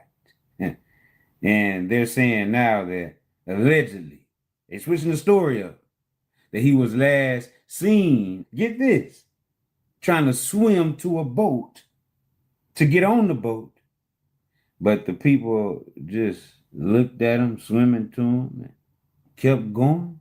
But I thought. So, again, it don't make sense, do it. Because lies do not make sense. That's why it don't make sense. That's why you're confused, right? Because now they're trying to say, wait, no. He was trying to swim to the boat. Yeah, bro. Yeah, bro. He was trying to swim to the boat, bro. Well, why you didn't stop the boat, bro? Why you didn't grab him, right? Let's go ahead and jump down to right here. And a friend that said that he was the one that was yelling out, and it wasn't Nolan, he didn't care. Because there's a video that resurfaced of people saying, oh, we can hear Nolan saying, give me back my effing phone, because they took his phone. That's another thing people don't know. They took his phone. His so-called friends took his phone when they went to this island and having this boat party, right? And Nolan was there saying, "Give me my effing phone." Well, his friend is saying, "Oh no, that wasn't Nolan. That was me. That was me saying, get me off this effing boat because I was trying to fight, bro." Came forward to, basically cover up and help the defense, of these guys who allegedly were the. And these are his friends right here, right? These are his so-called friends, right? So I just want you guys to know that it does suck, right? The cities that we have are the worst cities. The towns that we have are the worst towns, right? The areas that we live in are the worst areas. We don't get the nice-ish. We don't get the boats. We don't get the boat parties, right? I get it. It may suck, but don't think that this is for you. Don't think that this lifestyle right here with these Edomites, don't think that is for you too, right? Because they're going to look at you like, this was promised to us. This wasn't promised to you, right? So that's what we have to understand. Because when we think that we're safe, that's when we put our children in danger, right? Perpetrators of the crime of murdering Nolan as suspected allegedly. You haven't seen the sun in days.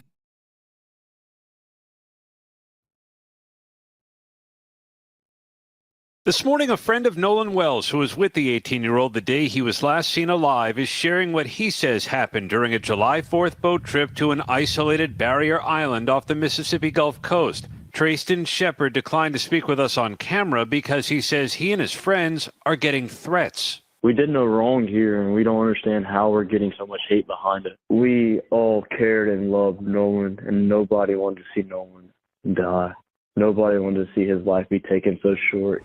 Okay, so let's go ahead and get Proverbs 30 and verse 11, right? Because I want you guys to understand the type of people we're dealing with right now, right? Because they're trying to say that the brother was left on the island. Then they're trying to say, no, we seen when we was driving off, we noticed Nolan wasn't in the boat, but we seen Nolan swimming to another boat. So we thought he was going to be okay, right? And then later on, they're going to say, oh, we seen Nolan staying back on the island because he wanted to be with some white girl, right? Let's get Proverbs 30 and verse 11. The book of Proverbs, chapter 30 and verse 11. There is a generation that curseth their father, and doth not bless their mother. Read. There is a generation that are pure in their own eyes. Okay. A generation that is pure in their own eyes, right? We did no wrong here, and we don't understand how we're getting so much hate behind us. Read. And yet is not washed from their filthiness. Okay. So again, there's going to be people that we're going to be dealing with that's going to be right in their own eyes, right? That's going to be right in their own cause. Just like the scripture says, he that is first seemed just in his own cause, right? Hey, and go ahead and get verse 13. Verse 13. There is a generation, oh, how lofty are their eyes, and their eyelids are lifted up. Read. There is a generation whose teeth are as swords. As what? Are as swords. Now remember, Isaac said, by the sword shalt thou live, right? And we just said, hey, they just adapted. They knew how to communicate.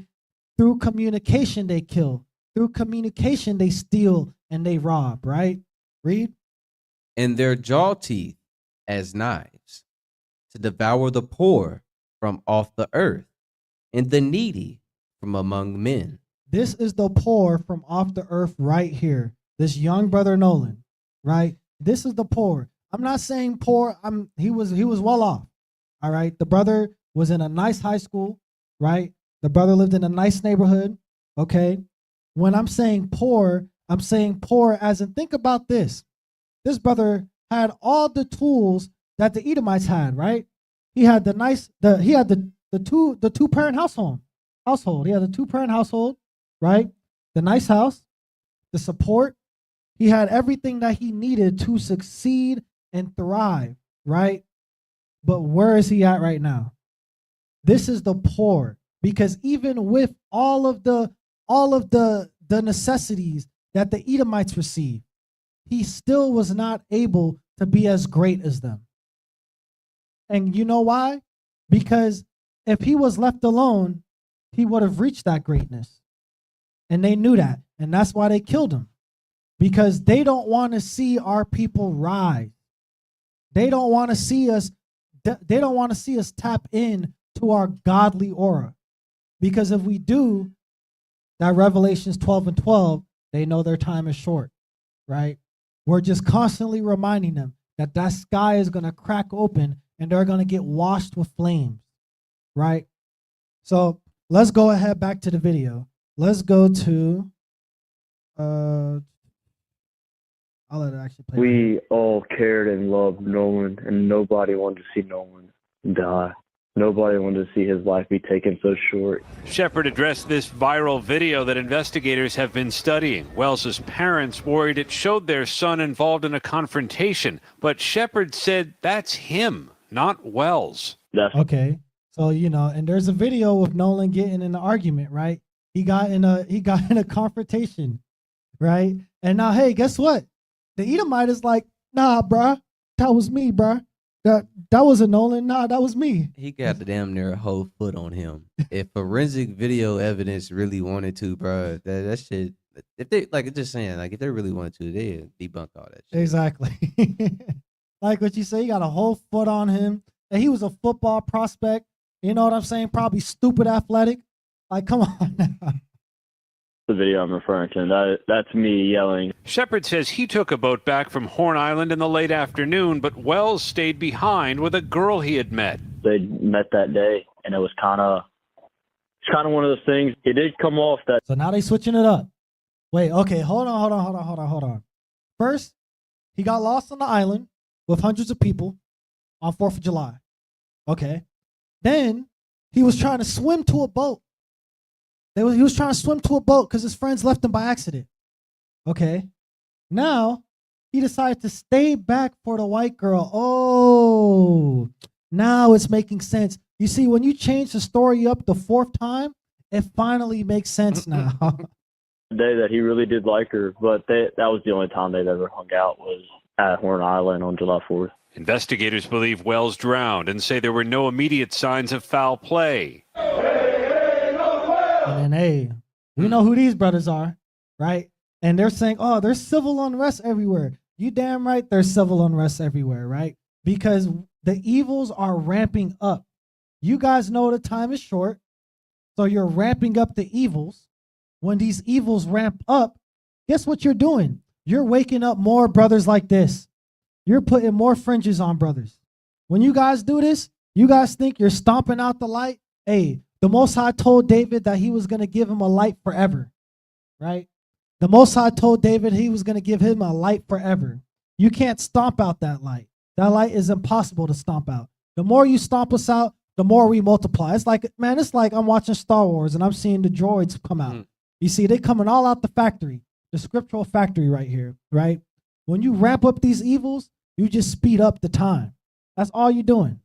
But there is growing frustration in the community, and his parents are skeptical, telling GMA Wells left his phone behind and they tracked it to one of his friends. It was showing everywhere the phone had been, I was like, well, it's showing that he's back on land. The sheriff said the parents have not turned over the phone to investigators. Their lawyers said they will. While the investigation goes on, Trayston Shepard wants the focus on his friend. I want everybody to just...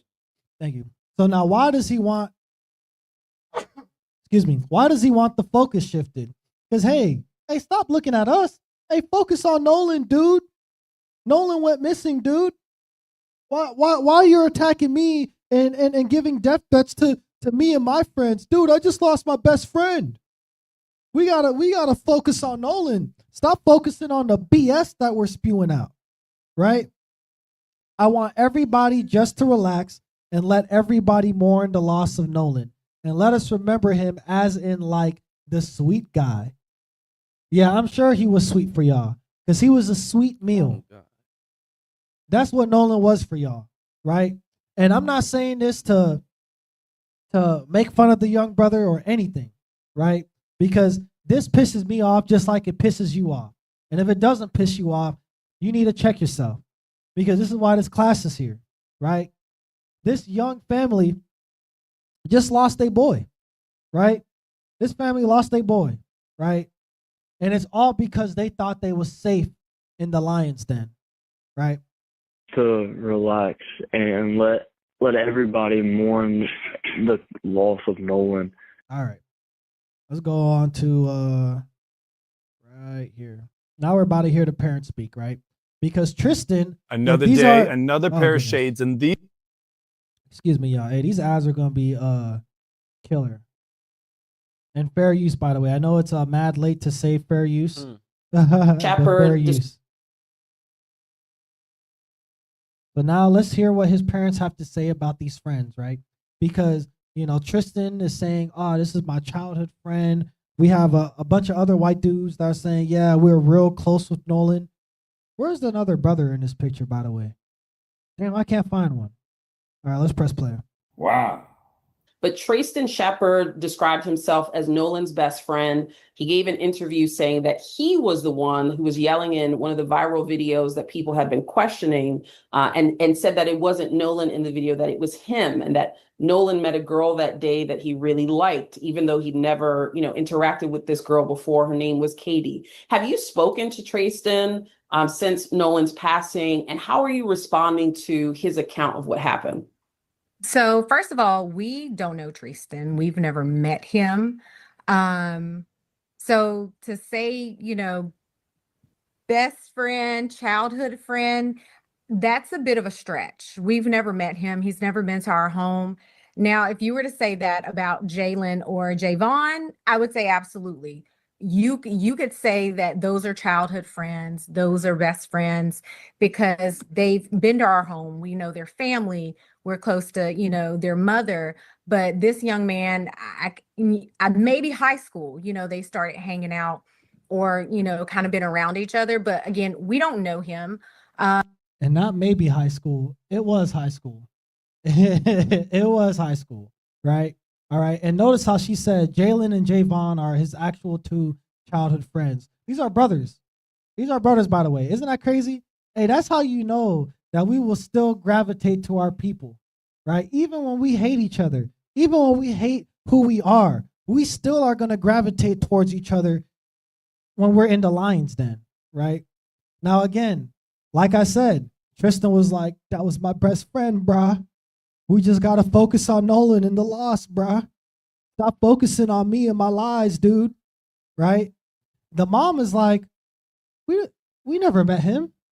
We don't even know who he is. But he's saying best friend, childhood friend. I think we would have known that, right? Let's go and jump down to 8:44. And let me also take some of these comments too.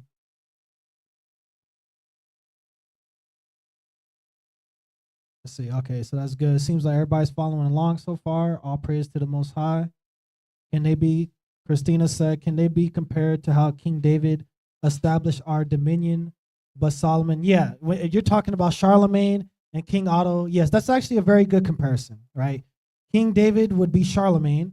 He basically set up the Holy Roman Empire again. And then King Otto the First would be Solomon, because, he institutionalized it, right? He stamped it, right? It became official. So yeah, no, that's a good comparison. All praise to the Most High.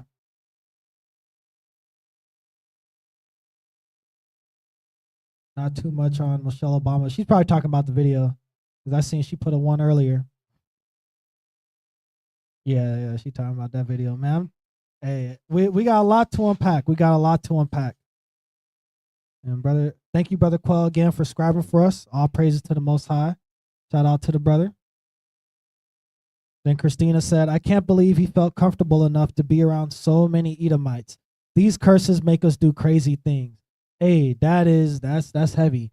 And it's crazy because it was like last Sabbath, Brother Quell was talking like, yeah, my stepdad, like, he seen me going fishing with some white friends, and he was like, hell nah, you ain't going fishing, right?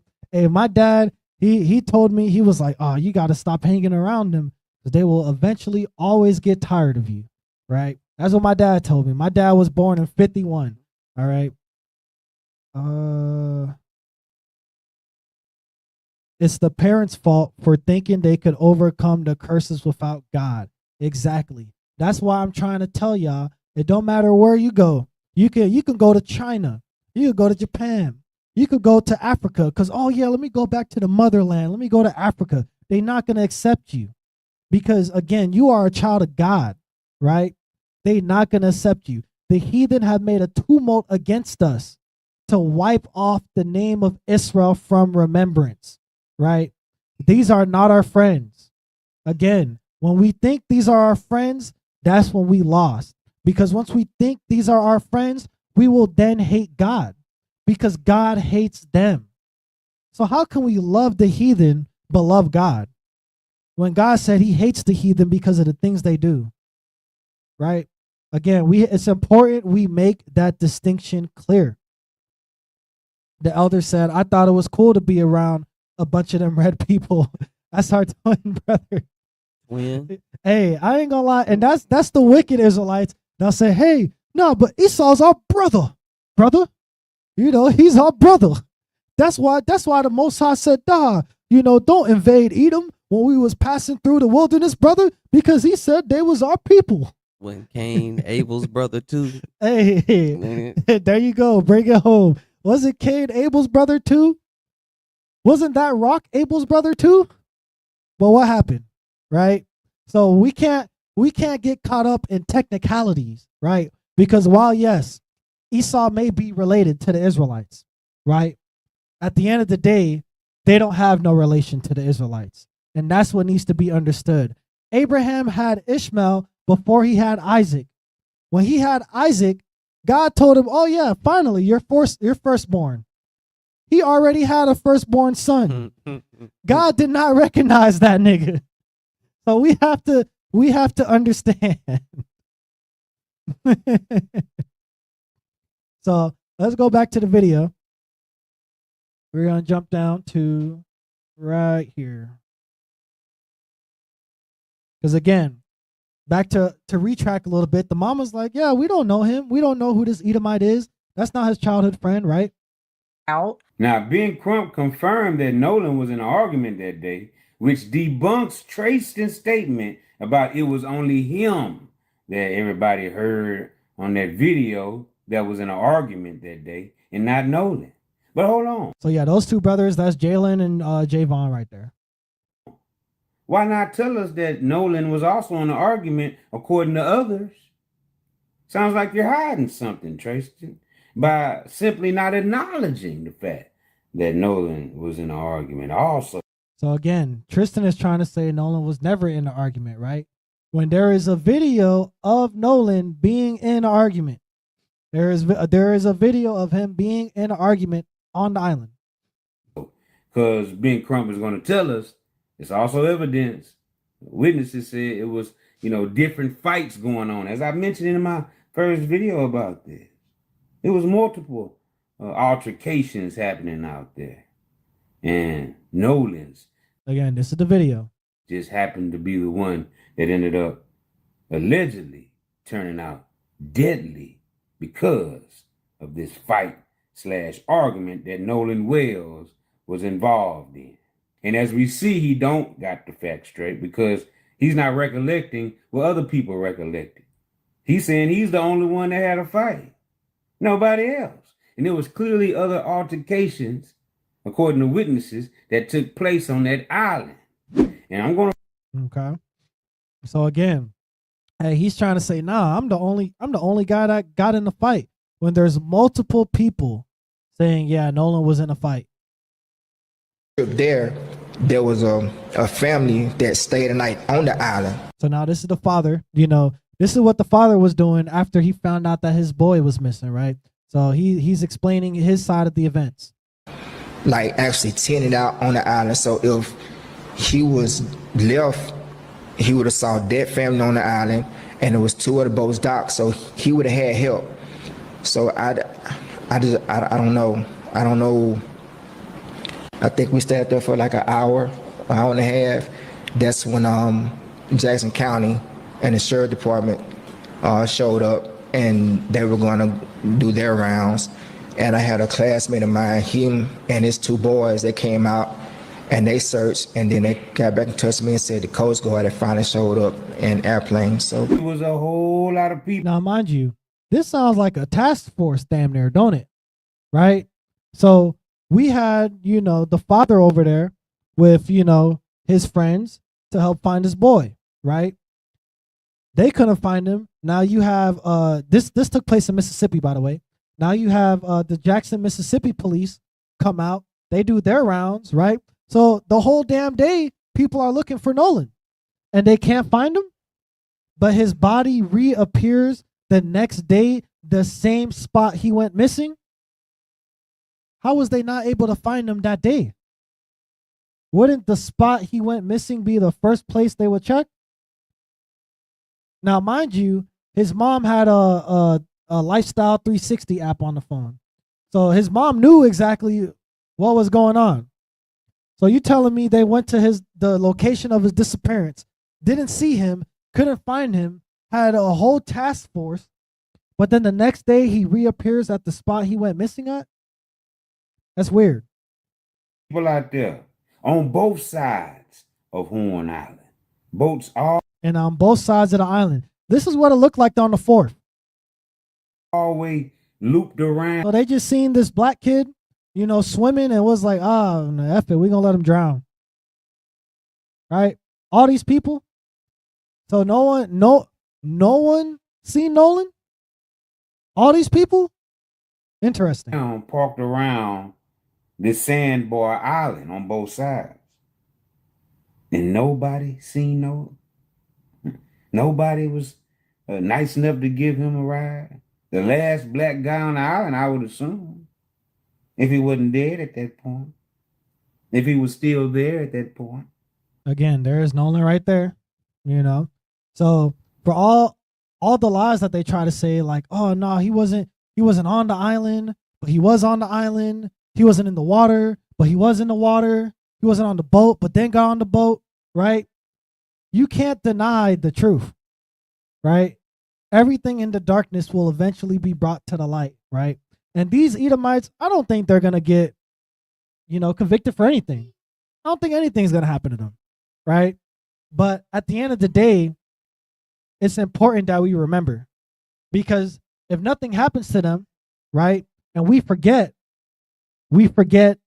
our dilemma. We forget the situation that we're in. We forget that we're in the belly of the beast. Now we're like those dumb bears in Adventure Time. Oh, it's a party. Yeah, throw the fireworks. Woo, yeah. They're in the belly of a monster. They're about to be poop. But they don't care because they're like, yeah, fireworks. Woo. Well, guess what? There was fireworks going on there. Yay, fireworks. Woo, yeah. Oh, man, it's so rad. I'm with all my friends, bruh. And then he disappears. Right? Again, we cannot forget who these people are. Imagine being able to build an app with your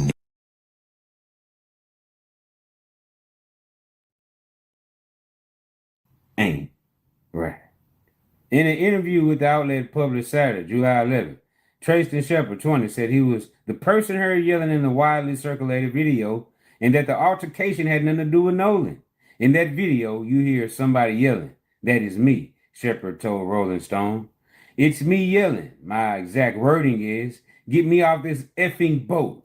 I wanted to fight, and I felt like I hadn't had my fair share. He added, those were not Nolan's words. They were mine.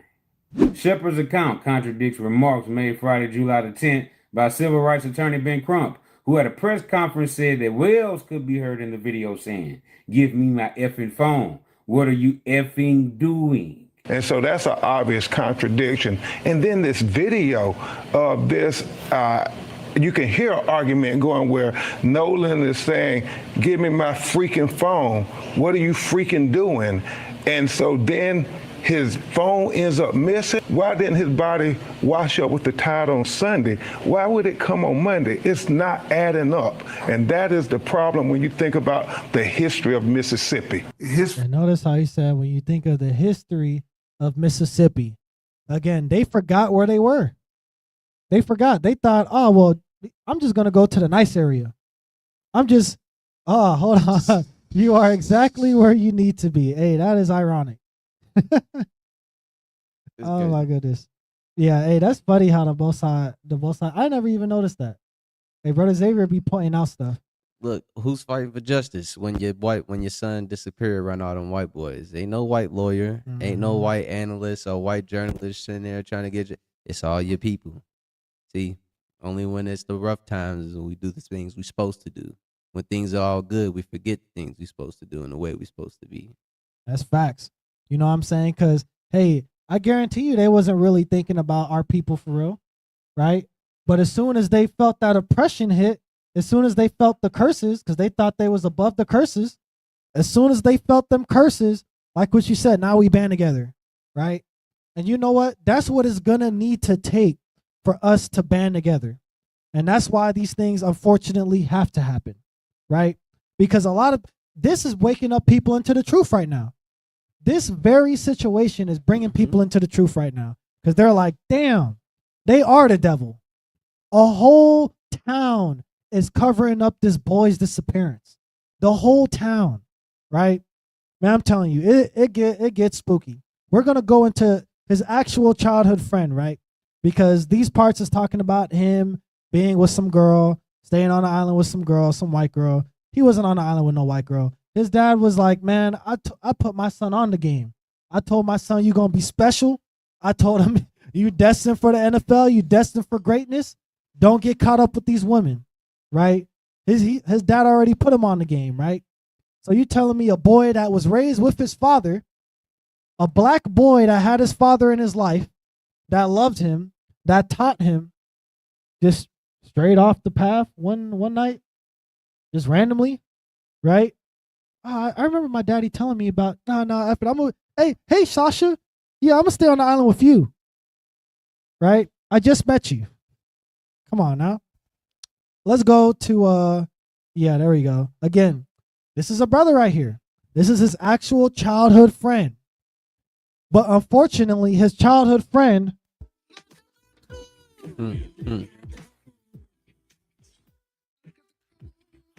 is not vouching for Nolan. His childhood friend is trying to line up his story with Tristan's story. Nah, bro, that was Tristan, bro. Nah, bro. Because now he's talking white. He's no longer black. Nah, bruh. Nah, that was Tristan, bruh. Right? His childhood friend. Childhood friend. Man, that's Stockholm syndrome to the max, man. That's inside Negro to the max. Because he's like, well, F him. I'm going to be good. Man, you just saw what happened to your brother. And you think protecting these people is going to get you protected? Man, I hope he repents. That's all I got to say about the young brother. I hope he repents. Because the Most High got something amazing for people like that. Let me get right here.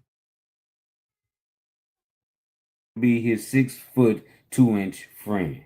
Tracy Shepard claims that Wells is not shown in the video at all, and that he was just out of the frame hanging out in the water. So what he's telling us this whole time is that you have Nolan hanging out in the water. Also, when the confrontation, the disagreement, the argument, the fight in the water happened. So that's why they wanted to say Nolan wasn't in the water. Because he was like, nah, Nolan was never in the water. I was just having a fight, right? Because if he was in the water, that story wouldn't make sense. So you telling me you had a fight in the water, Nolan's your best friend, and he was just in the water watching you fight, being like, damn, bro, that's tough. That's why they don't want to say he's in the water now. No, he wasn't in the water, bro.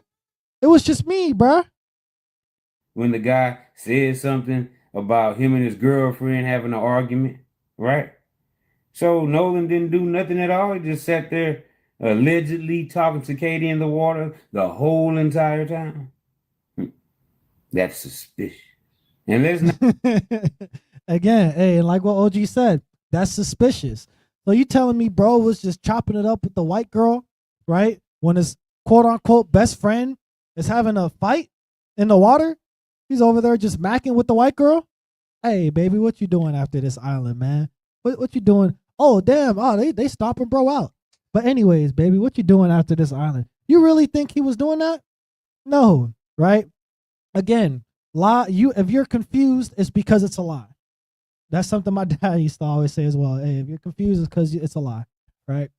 Let's jump down to right here because I want to get more of Captain Save Esau. And it's funny too, because we have the Edomite right here pressing him. The Edomite right here is pressing him like, wait, so you mean the police ain't talk to you? That's weird. Video that's been going around social media where people think that they're hearing an argument between people and they're wondering whether or not Nolan is one of the people in that argument. You just described that you had another friend, not Nolan, another friend who was in and got into a dispute. Is that video the other argument that you were talking about? Yes. So, but is that Nolan in the video? I can't tell. It's too far away. But in that video, I can't tell. It's too far away. That's your best friend. And I'm telling you right now, I know I can know if it's Rick. You know, if I hear the audio, I'm like, oh, that's the elder right there. Oh yeah, I can tell that's his voice, right? I go ahead, I hear audio. Oh yeah, that's Xavier right there, and especially Sean. that's why the elders started laughing. Especially Sean. I can know if it's Sean. Hey, Sean, his voice is unmistakable, right? So you mean to tell me you grew up with this man, and you're like, I don't know, bro. It's hard to hear. Yeah. I feel like the voices are too clear. Like from the side, it's too clear for it to be that far away, for it to be Nolan arguing. And then also that altercation, it sounds just like my other friend that got into the altercation on the boat. And they were trying to, like, as he was in that altercation, I was calming him down. They were trying to get him out off the island. They were trying to get him back to land because he was just losing it. So did that make sense to anybody? No, right? You know, when I was watching that, I was like, damn, that sounds like Chastity. That sounds like some shit Chastity would tell me. Chastity, why is my donut missing? So remember when you was talking with Jatan? Yeah, and remember when you told Jatan that he was good at reading? Yeah, okay, so when I had the dictionary, right, I went to Jatan in the dictionary and I wrote down the definition. And when I wrote down the definition, my pencil broke. Chastity, I'm talking about my damn donut. What are you talking about? That's what he's doing. Oh yeah, and my other friend that was on the bus, yeah, and then my one friend, oh yeah, he could also sound like my other friend that did hopscotch with me. Like, come on, bro. Describe that. That's kind of interesting. What was and notice the Edomites like, okay, wait, hold on. Describe that. You know, that's interesting. Describe that. That's kind of interesting. What was that about? he was just very hostile. Like he was just like really like mad. Like they were just trying to, like the parents on that boat were trying to get him out. Trace, you know you fucked up, right? You know that, don't you? Now you said that it sounded like an altercation that came from one of your other friends that happened on the boat. Now, Trayston came right after you did this interview on TMZ, Javon. And he tells a different story. He says the altercation began in the water, right? With the Okay. Again, stories not lining up. Not lining up. And again, this is his actual childhood. This is what makes it so sad. Like real talk. I'm being for real. This is what makes it so sad. Because his actual childhood friend that he grew up with, playing basketball with, probably playing football with, is not seeking justice for his, wrongful death. That's messed up. His childhood friend is protecting the people that killed him. Again, this is all alleged, right? Yeah. Quotation. All alleged, right? Nothing has been said in the court of law, yada, yada, yada. You can't sue me. So, again, This is what makes it so sad, that his own friend is abandoned him, right? His own brother, right? Again, the enemy of my enemy is my friend, right? Hey, he didn't want to be the enemy of Esau. So guess what? Even though he may look like us, even though he may talk like us, that's not our friend. He's an enemy too, right? Again, we have to understand that the children of God, the people that are keeping the commandments, the Israelites on this planet that's scattered around, that are keeping the commandments, that's on the lowest position of society, these are our real friends. These are our only allies, right? Now let's go to right here.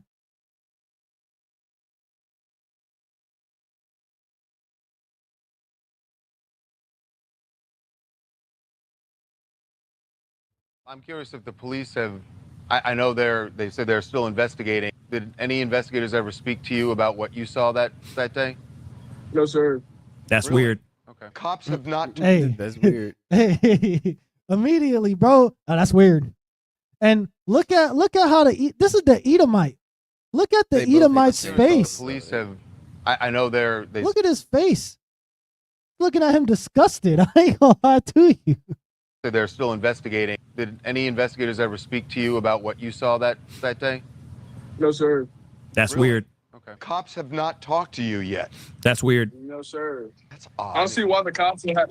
I don't see why the cops would have to talk to me. I mean, You don't see why the cops would have to nigga's talk to you? stupid. Nigga, police ask questions to a nigga who peeking out the windows if they see some shit. You don't know why the cops. This is why this shit is so sad. This is a brother that is vouching for the enemy. He don't give a damn about his childhood friend. I don't know why the police would want to talk to me, bruh. I don't know, bruh. I was just chilling playing Xbox, bruh. That make me think you in on it. Shit. Hey. And I'm just What saying, got you to know, hide? What you got to lose? I think so too. And this is all accusations. I'm putting this out there. Nothing has been set in stone. Brother Donnie is not a prosecutor. All right. Nothing is set in stone. Right. Brother Donnie's just using the word to talk about an event that's going on in today that correlates with the scriptures. Right. Again, this brother right here threw away his kin. Right. He chose the oppressor over his own kin.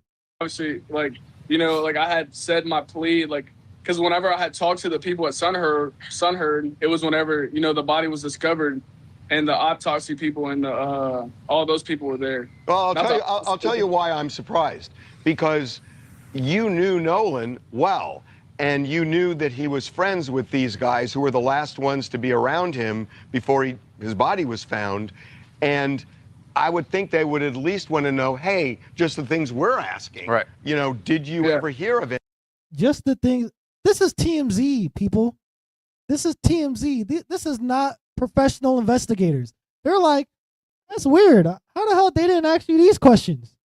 So you telling me they didn't ask you the questions that we, a media journalist, is asking you? Right? Why is the police not asking Javon for any information? That's weird, right? Now let it be the other way around though. Let Nolan have been a white boy and let Nolan have went on an island with a bunch of brothers and his ass went missing. I guarantee you it's going to be another Carmelo Anthony, but it's going to be Carmelo Anthony, but it's going to be people with white hoods and a lot of people on trees. Let Nolan have been white and his friends have been black. Man, they would have been chasing us like animals. They would have been like, oh, these damn darkies got out of place. And they would have hunted us down like animals. But it happens to us. No, that's cool. Man, we gotta stop focusing on the incident and focus on Nolan, guys. We gotta focus on Nolan. It's tragic. We lost a friend. We lost a good person. And we're here pointing fingers. You should feel bad. Shut up, devil. Right? We don't care. The truth is always going to come out. We don't give a damn. Right? Yes, we're focused on you because none of this ish makes sense. Yes, we're confused the police didn't talk to you, Javon, because you're his childhood friend. Why would they not talk to you? Right? It's just nothing adds up. And it doesn't add up because guess what? We are in the belly of the beast. Right? We have to realize the enemy of my enemy is my friend. Who is the enemy of these people that hate me without a cause? God and his children, the prophets that are walking around fringed up, trying to teach the word, trying to teach the law, statutes, and commandments to the rest of the Israelites, which is the world, right? We got to remember this, right? Let's go to right here because we're going to get some more info. Down to here.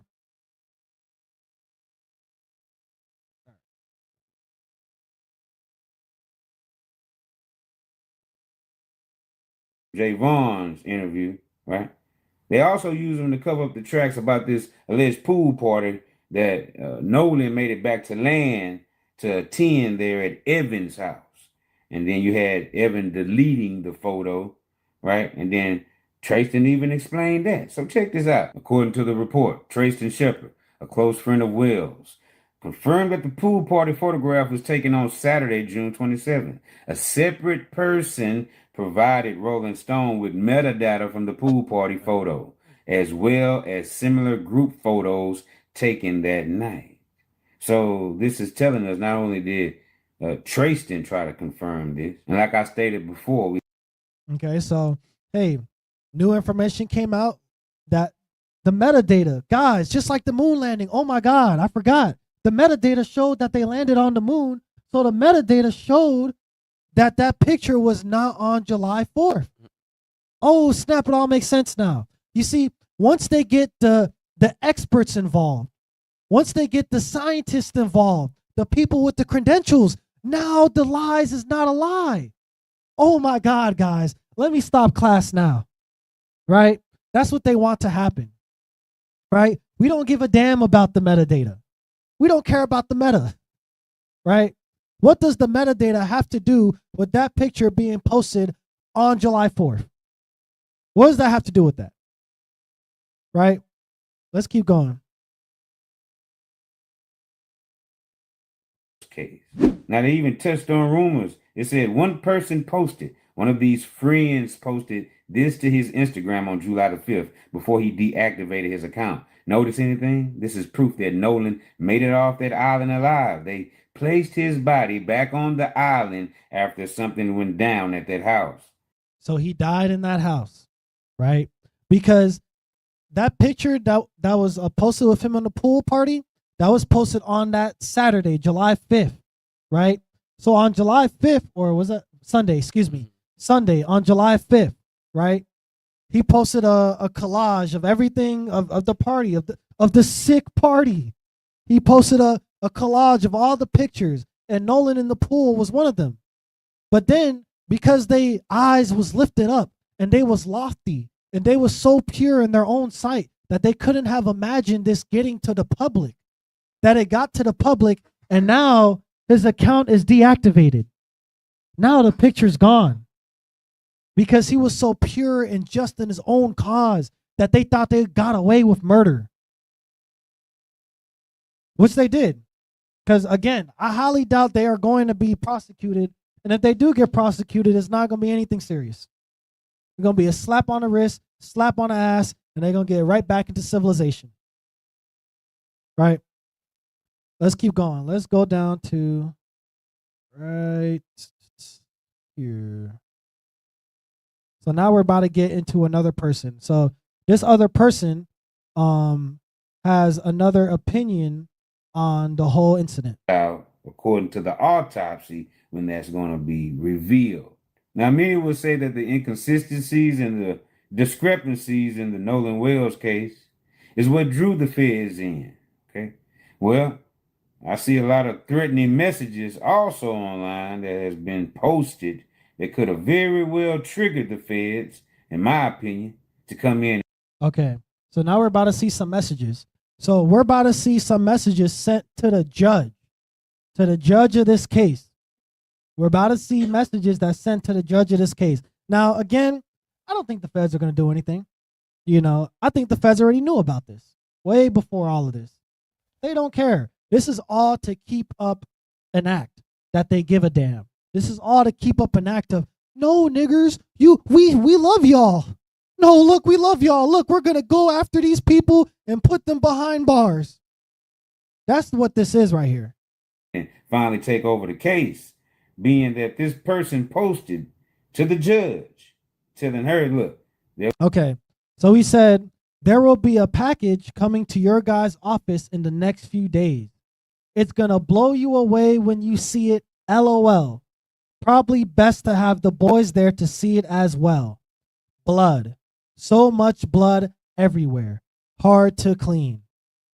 Why would you send that to a judge during a case like this? A package. That sounds like them pizzas you was talking about, Brother Xavier. That's what that sounds like to me. That sounds like them hot dogs. He said package. Man, that's spooky. It would be a package coming to you guys' office in the next few days. It's going to blow you away when you see it. Then he puts the winking eye emoji. Wow, that's spooky. Probably best to have the boys there to see it as well. Whoa, talking about Nolan's friends, right?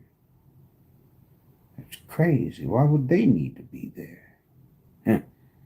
Guess we can put 2 and 2 together. Well, probably best to have the boys there with you to see it as well. Whoa, blood. So much blood everywhere. Hard to clean, especially from a boat. Wow, that was dramatic. It gets even scarier. They say, but yours will be quick. I promise. Now he said, but yours will be quick, I promise, right? He's talking about the case. Mind you, this is the judge. He's like, hey, I got this package coming in, and I think one of the boys is the judge's son. So, you know, that this could be the judge's son right here. You know, I don't know who exactly sent the judge this message.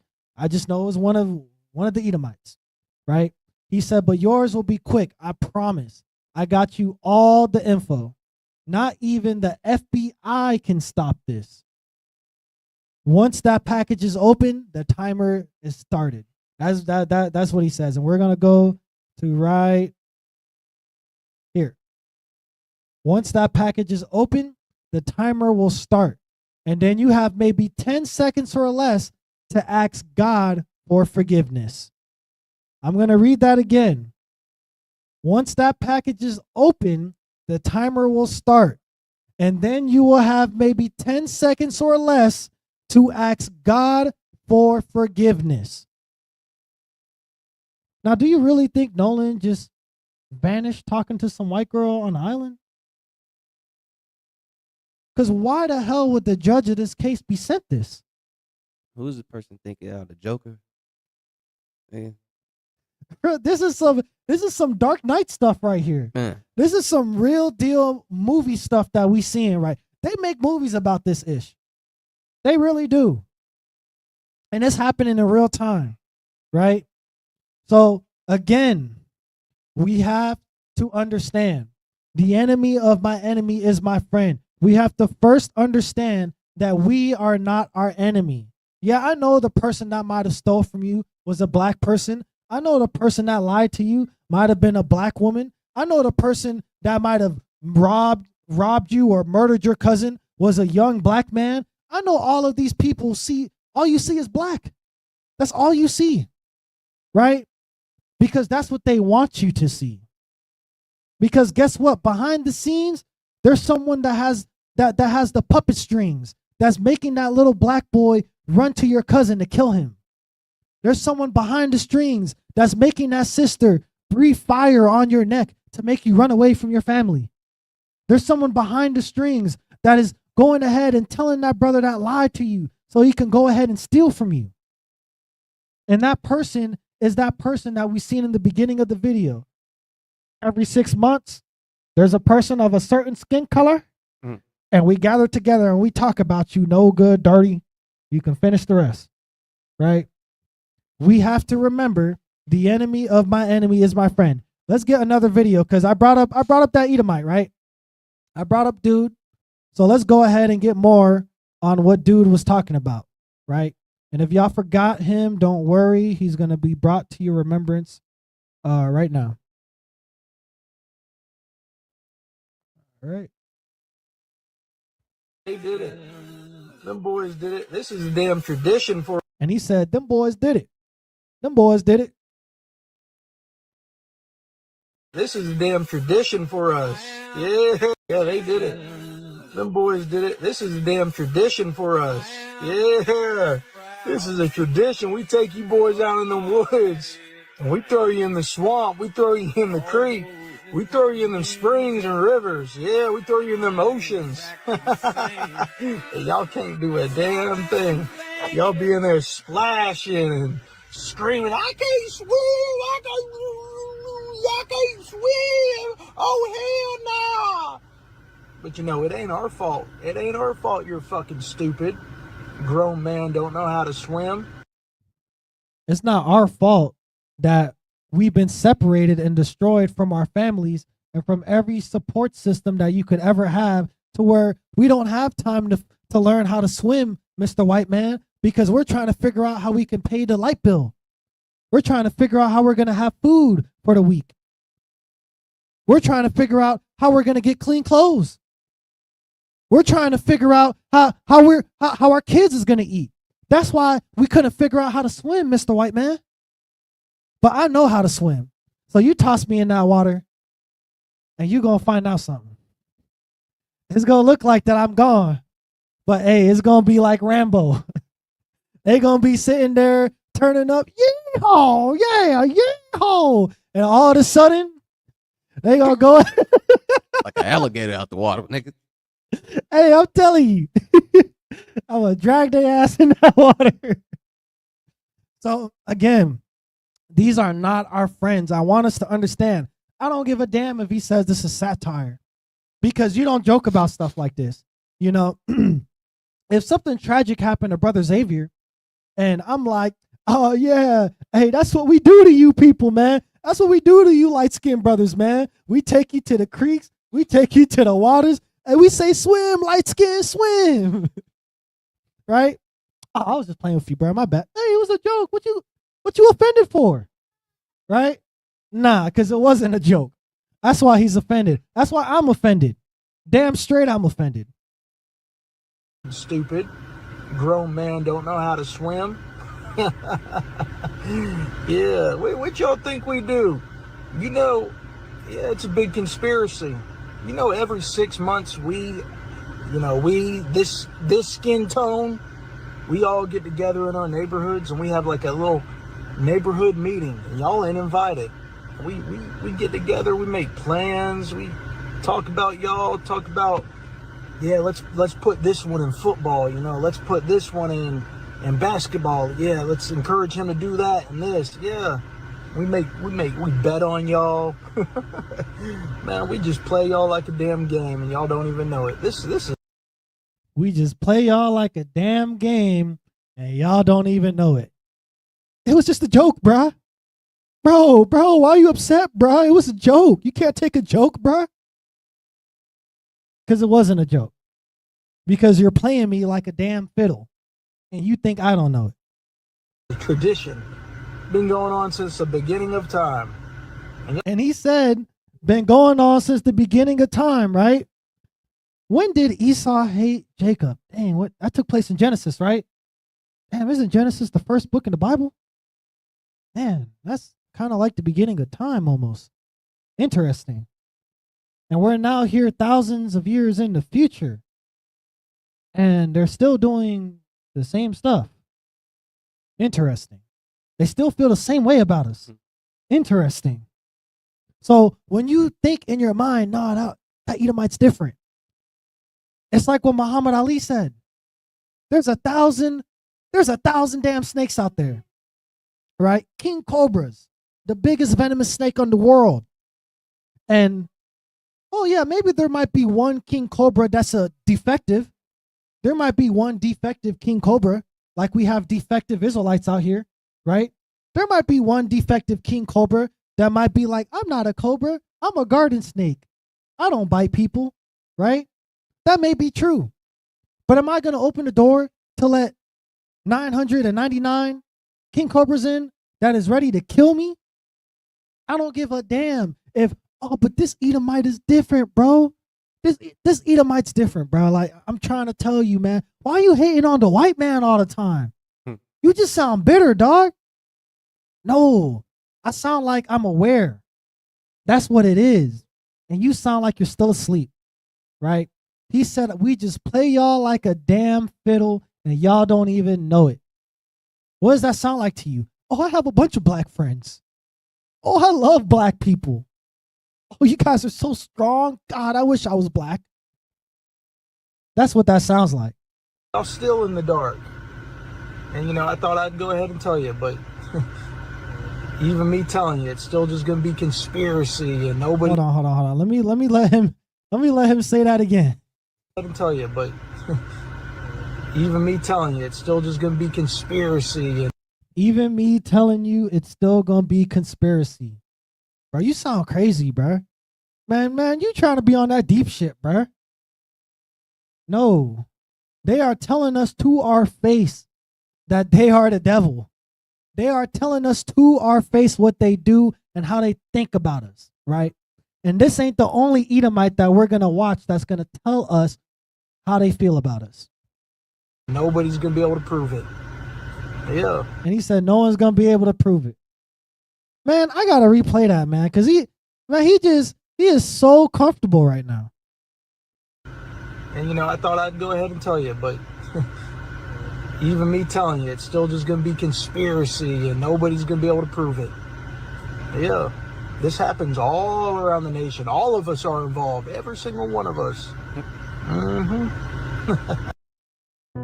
Abraham Lincoln united. But bro, Zach is cool. Zach is cool. I'm trying to tell you, Zach is cool, man.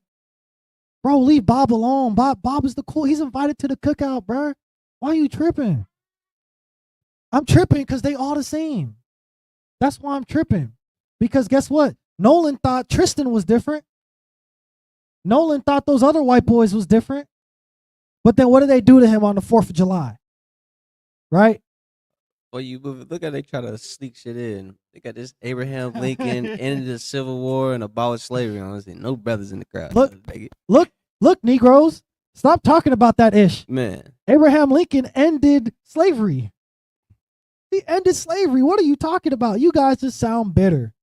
Hey, I was at work, and I forgot what we was talking about. I think we was talking about that Montgomery Brawl incident, and this other brother that was at work, he's down the truth. He's Muslim, right? But he's a brother. And he was saying, he was like, yeah, as what people need to understand is no matter how much time has passed, things haven't changed that much.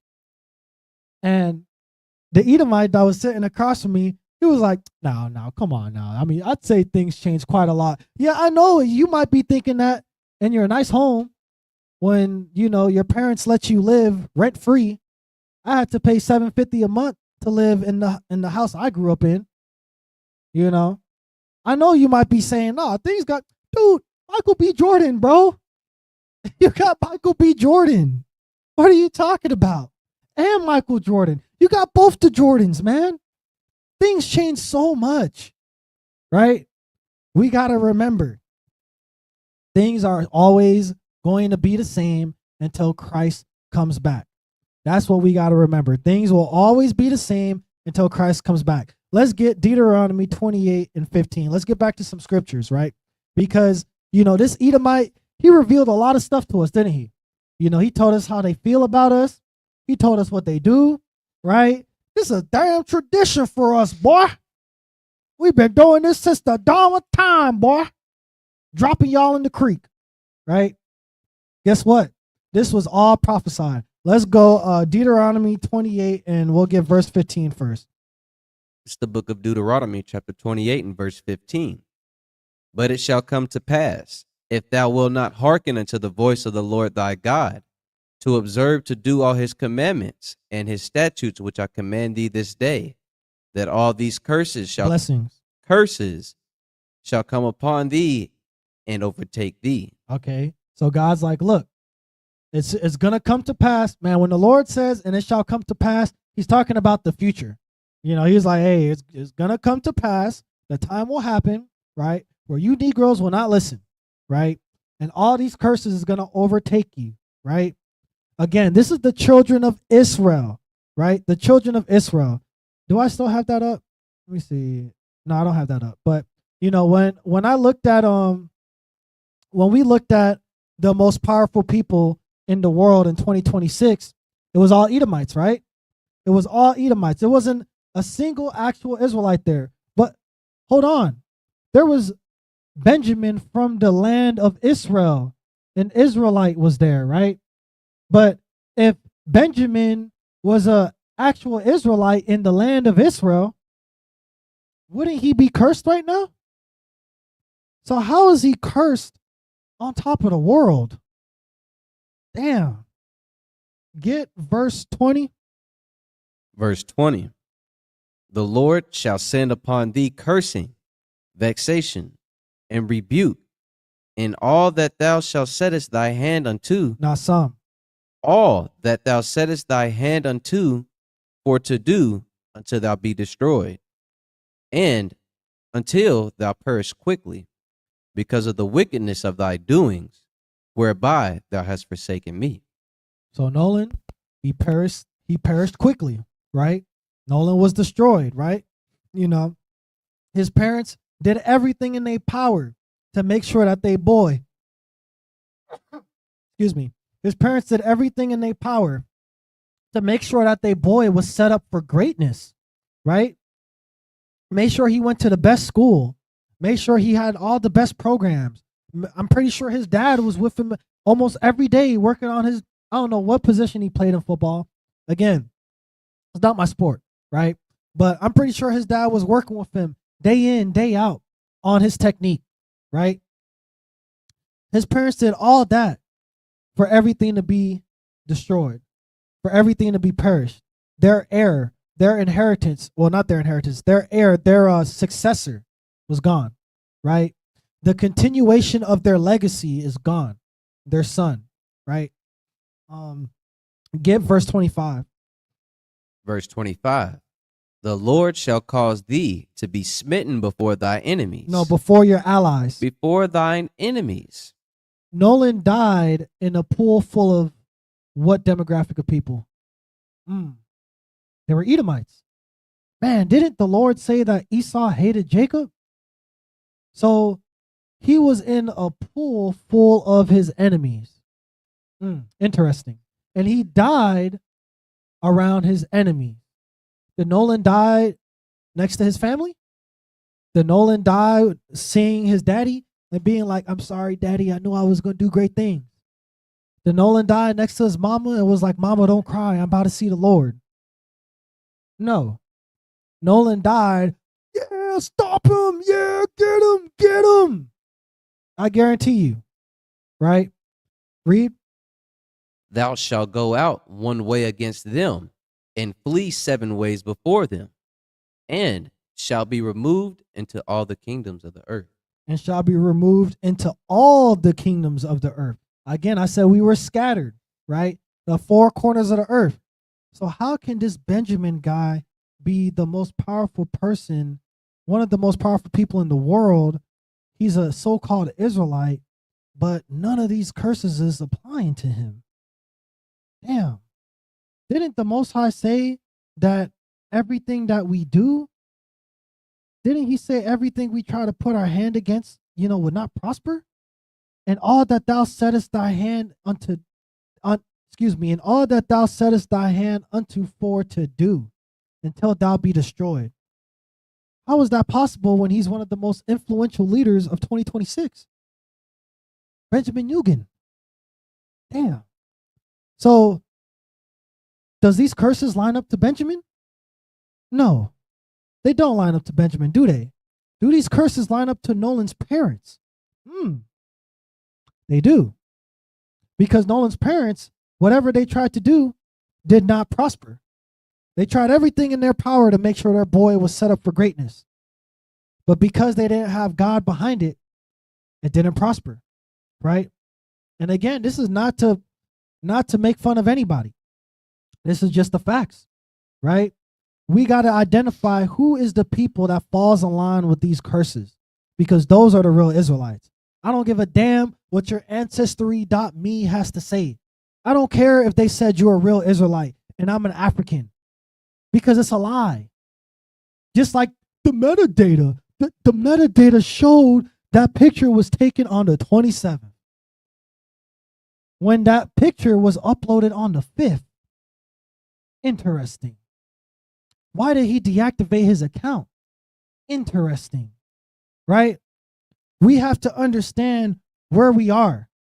We have to wake up. I'm shaking you right now. I'm slapping you in the face. Wake up. Right? Know who's around you.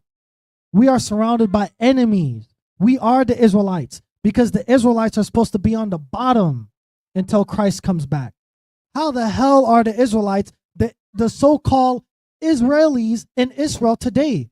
You talking about the people that got Donald Trump by the balls, that's telling him to bomb the ish out of Palestine? And he's doing it? Didn't Donald Trump say that they wasn't going to be involved in any of that at first? Wasn't he like, this is America, and we focus on America. Whatever they're doing over there in the Middle East is in the Middle East. Now all of a sudden he's nuking them. Dang. So it almost seems like the land of Israel forced America to act the greatest nation on the earth right now. Damn. How are they the Israelites in the Bible? We're supposed to have no power in this time. Just like how Nolan has no power right now, how he died and his family has no power to bring him justice. His family doesn't have power to have the case actually go through, to have the people that need to be prosecuted and convicted. That seems more like the Deuteronomy 28 right there, right? Let's get verse 29. Verse 29. And thou shalt grope at noonday, as the blind gropeth in darkness, and thou shalt not prosper in thy ways, and thou shalt be only oppressed. No, we'll be loved. Only oppressed. No, we'll have one of our brothers be the most influential leaders of 2026. Be only oppressed. Read. And spoiled evermore, and no man shall save thee. No, the white man will save us. No man shall save thee. Hold on, I think Brother Xavier is reading that wrong. Esau will save us. And no man shall save thee. There you go. Right? No man shall save thee. You know why? Because we're not going to be saved by a man. We're going to be saved by Jesus Christ, the first creation of everything, right? That created everything else on the Father's commandment. That's how we can only be saved. We are in a situation where Abdul cannot save us. Karstakan cannot save us, right? Lafrock cannot save us, right? None of these people can save us. Bushido cannot save us. No one can save us but Jesus Christ, right? And that is through the brothers right now that is preaching this gospel. That is through the brothers that have these fringes on, that's trying to wake our people up. That's the only way you can be saved, because you can't be saved from Esau. When you try to go to Esau, look how they treat you. Man, you in their communities and they talk about you behind your back. You're in their communities and they see your 6'3", beautiful black boy, how athletic he is, how he's better than everybody on the football team. The only black kid in the football team, probably better than everybody. And they hate that because they hate us. We have to remember that. Let's get verse 32. Verse 32. Thy sons and thy daughters shall be given unto another people. No, they'll be given to you. Unto another people. You'll have joy in your children. Shall be given unto another people. Read. And thy eyes shall look, and fell with longing for them all the day long. Now I know y'all seen that father's face. That father's face was the same face right here. I know you seen his eyes. I'm a father too. And the pain on that man's face is unmistakable. Right? His face was longing for his son. Literally, he was searching for his son all night and could not find his son. Right? Read. For them all the day long, and there shall be no might in thy hand. And you shall have no might in your hand. You'll have no power. You can't bring justice. We can't get justice. Justice for Nolan. We can't do that because God set it up that way. And if you don't like that, put on those damn fringes. If you don't like that, keep the Sabbath. If you don't like that, read the Bible. Because that's the only way we're going to get out of it.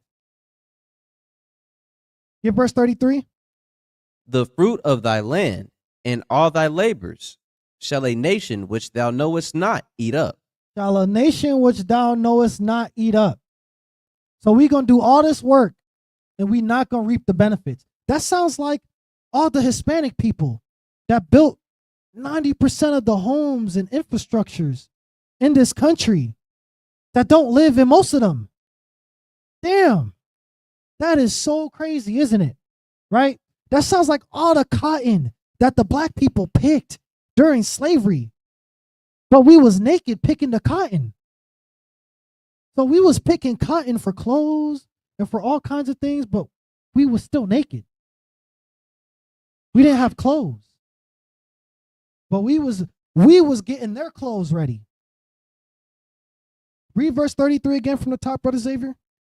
The fruit of thy land and all thy labors shall a nation which thou knowest not eat up. Read.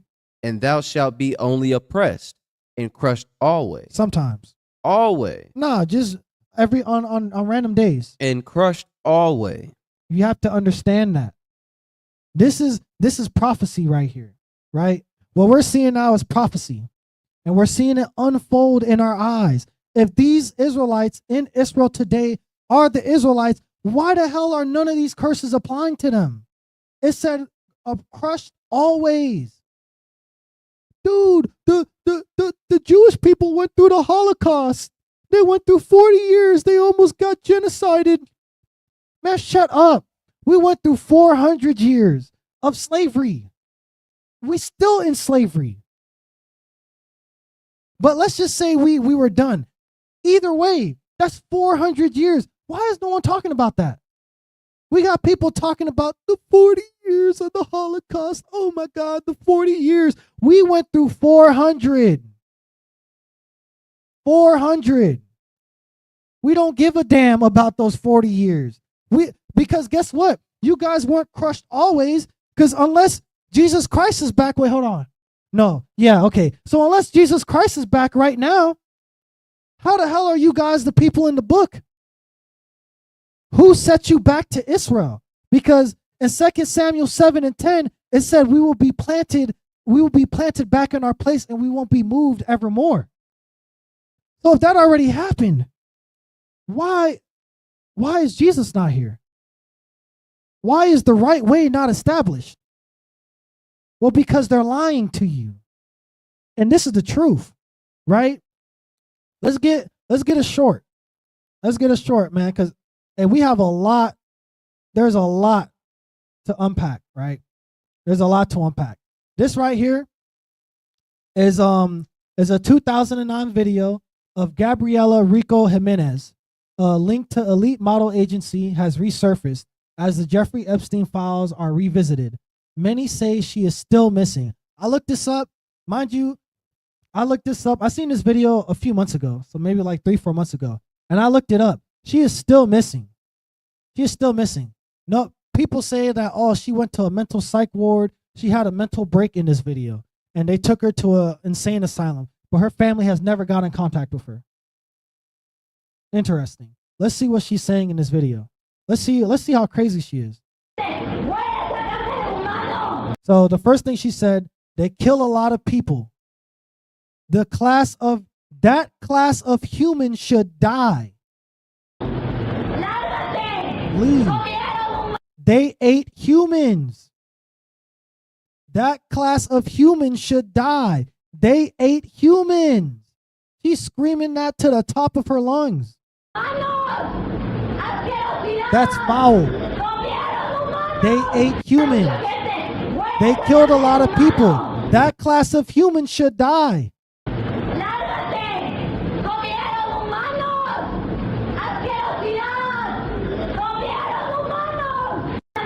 So yeah.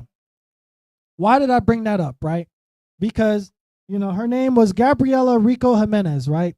Well, if you look up, the weird thing is that she was linked to a high profile modeling agency, right? The weird thing is that if you search her name up, you won't find barely any pictures of her, right? So let's go right now. Because I just searched up her name right now. This is Bing. There you go.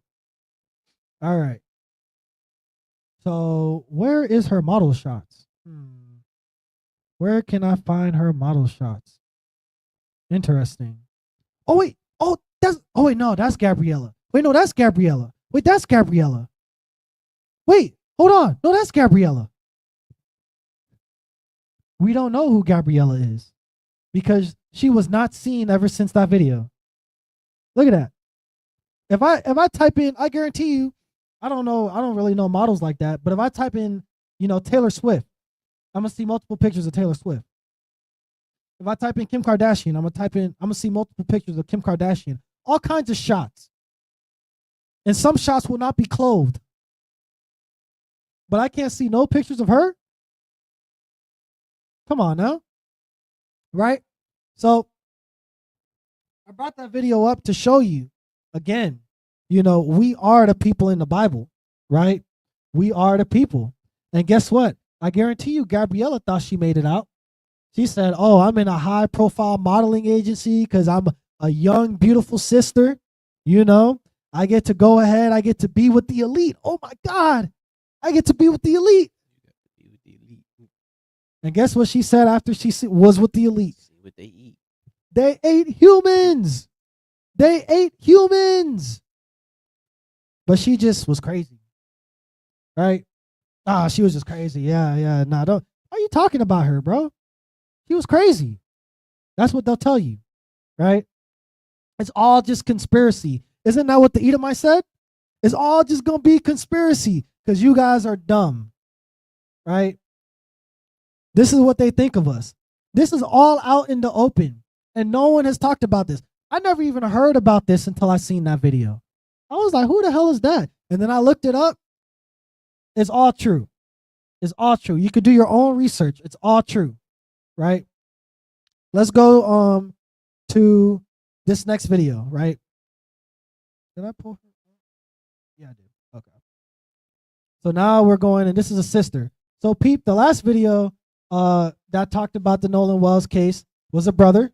All right, right? you gotta stop. And now this video is a sister.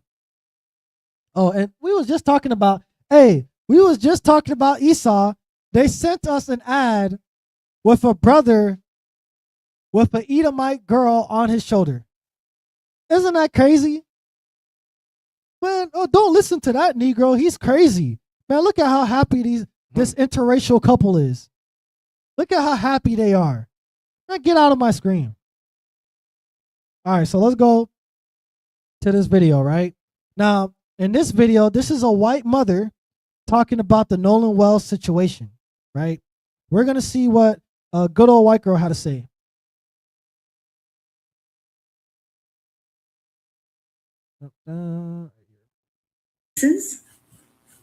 Are different with Black people, I think. Because again, we don't like Black people to be educated. We don't like them to be successful. We don't want Black judges. We don't want anything for Black people that doesn't directly affect and entertain us. So notice, she said, we don't want nothing with Black people that doesn't directly affect and entertain us.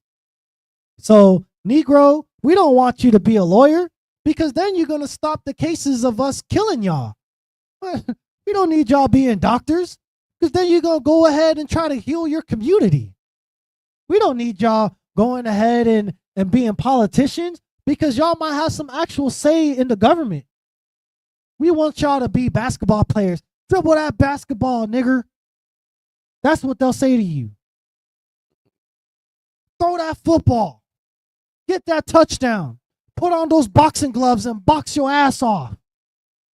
Put on those MMA gloves and fight for the world title.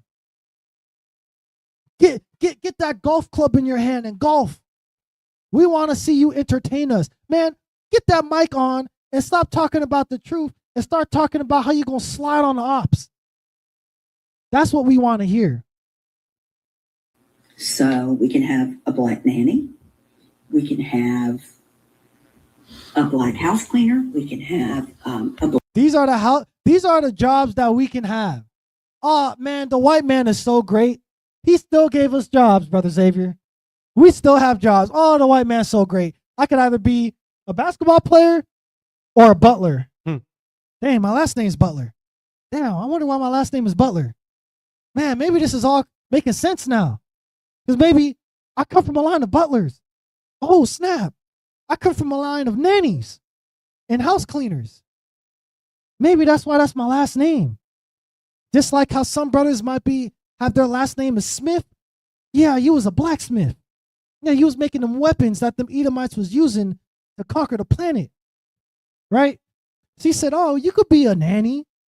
You could be, thank you, white woman. Thank you for allowing us to be a nanny. Because, man, that's the height of our aspiration. It's either a basketball player or a nanny. Man, it's so great. A boxing world champion or a butler. Man, look at what we have. Aren't they so great? Black teacher. We can have a black coach. We can have black players.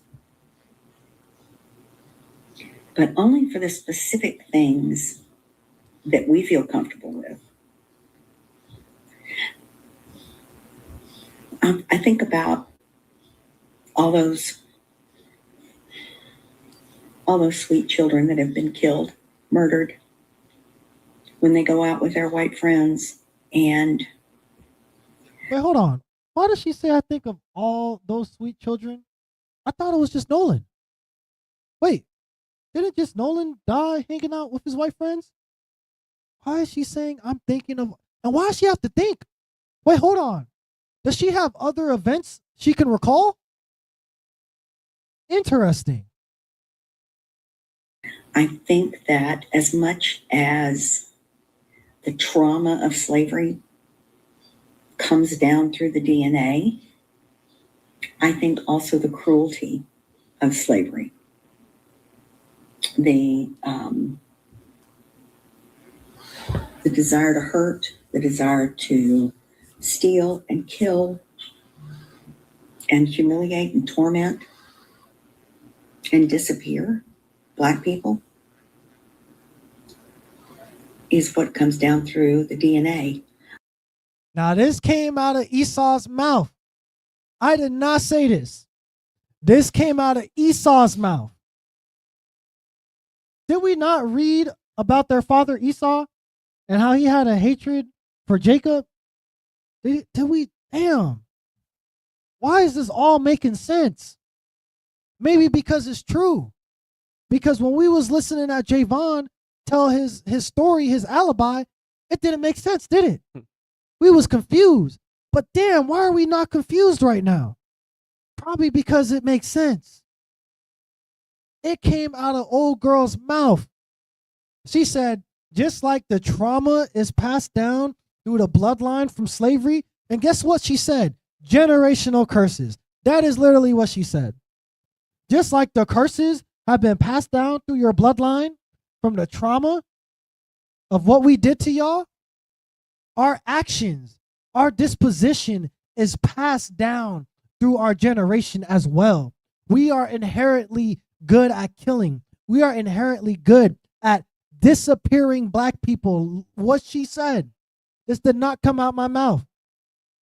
Now, the funny thing is, If I was to say all of this that these Edomites have been saying, and I did not show y'all that it came out of Edomites' mouth, y'all would have thought I was bitter, right? Y'all would think, Brother Donnie just bashing on the white people. Bashing on the white people again. No. I'm letting you guys know the reality of our oppression. We got to pop that WandaVision bubble. If you can't pop it, I'm a tornado kick that bubble and pop it for you. You got to wake up. This is coming out of the horse's mouth. And oh my God, look at this comment. I knew it just for existing. Hey, that's one of the comments on her live. She said, damn, it makes sense. That's why they hated me without a cause. Oh my God. I think when you do something like that for long enough and you pass it down for the many years that slavery and enslaved people. All right, I'm not going to play all of it, but what do y'all agree with her? Press 2 if you agree with her. 15 if you want me to play all of it. Instinct with us. It's so easy to become a podcaster with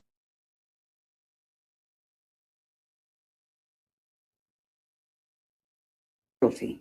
And I think you can see it in many videos. All the white women and white men that are telling black kids and black families to get the hell out of here, you don't belong. We just don't want you to have more than us, honey. What did she say? We just don't want you to have more than us, honey. I'm sorry, little black boy. I just don't want you to be great. I don't. Because my son Tyler needs to be great, and you're going to outshine him. Just don't want you to be prettier. We don't want you to be the beauty standard. We don't want you to be judges or anything like that. We want you to be below us, beneath us. And we've tried so hard to keep you down, and we failed so badly.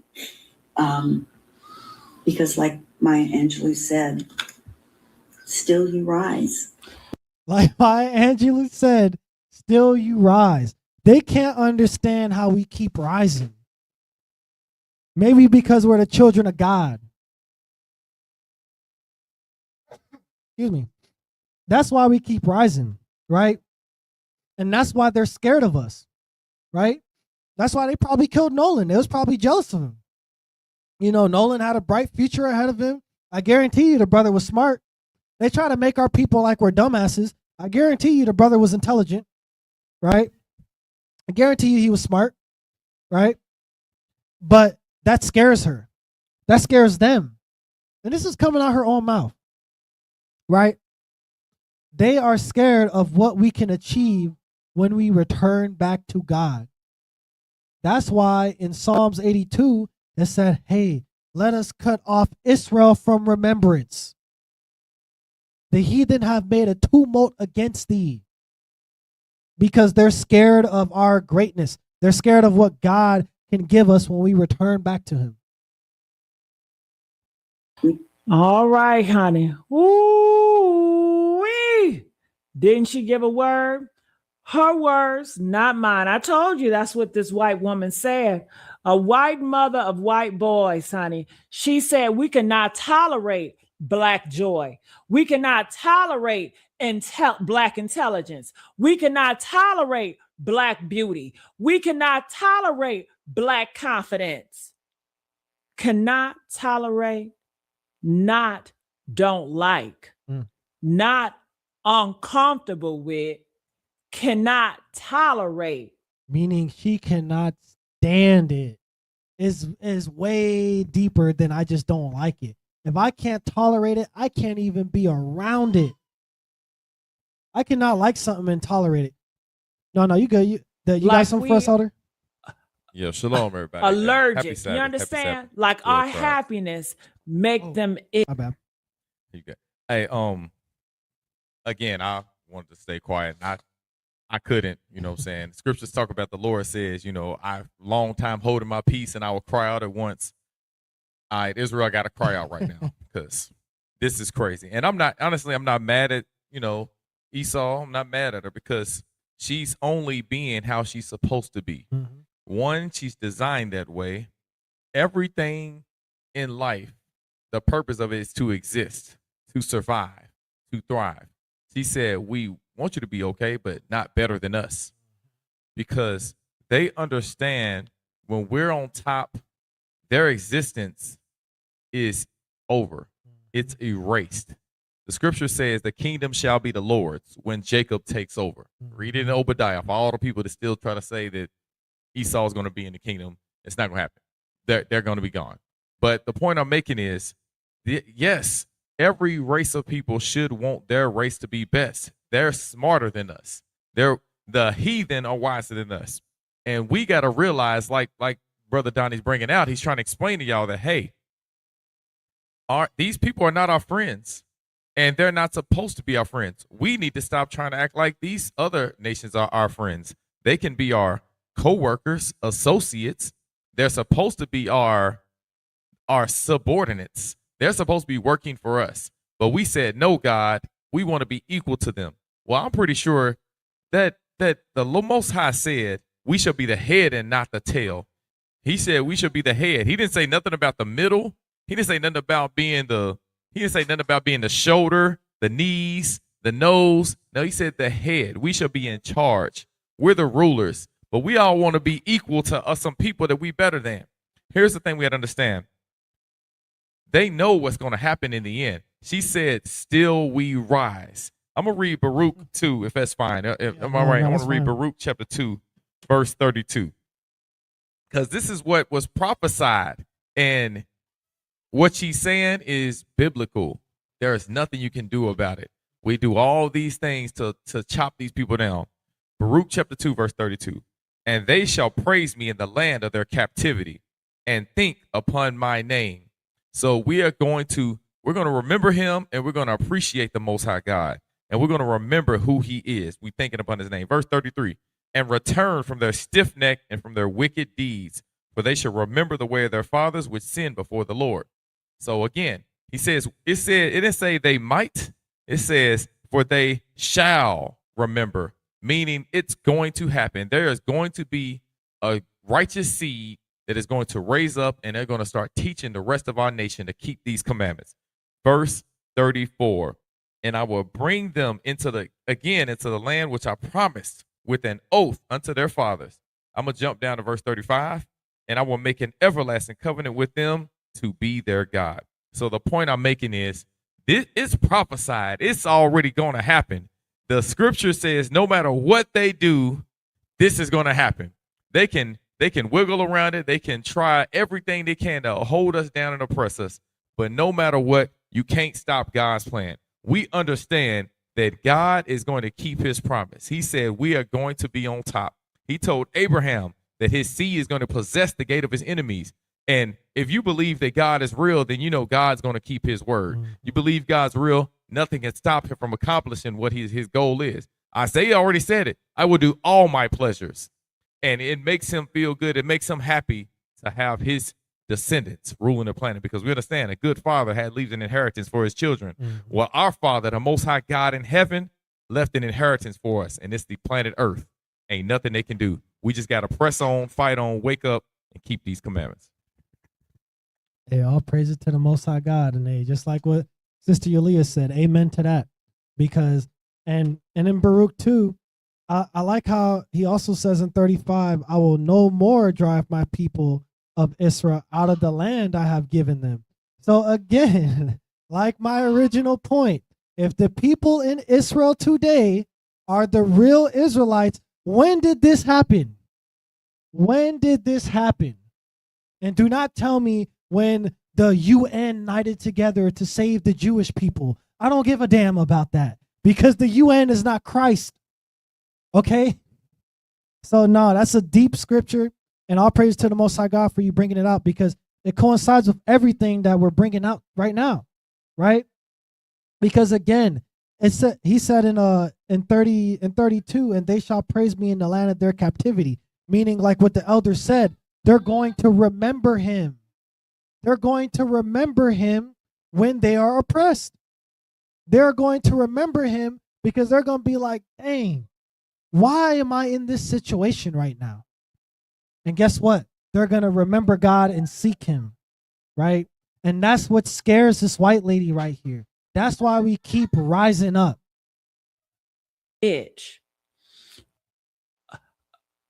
Allergic. You don't like.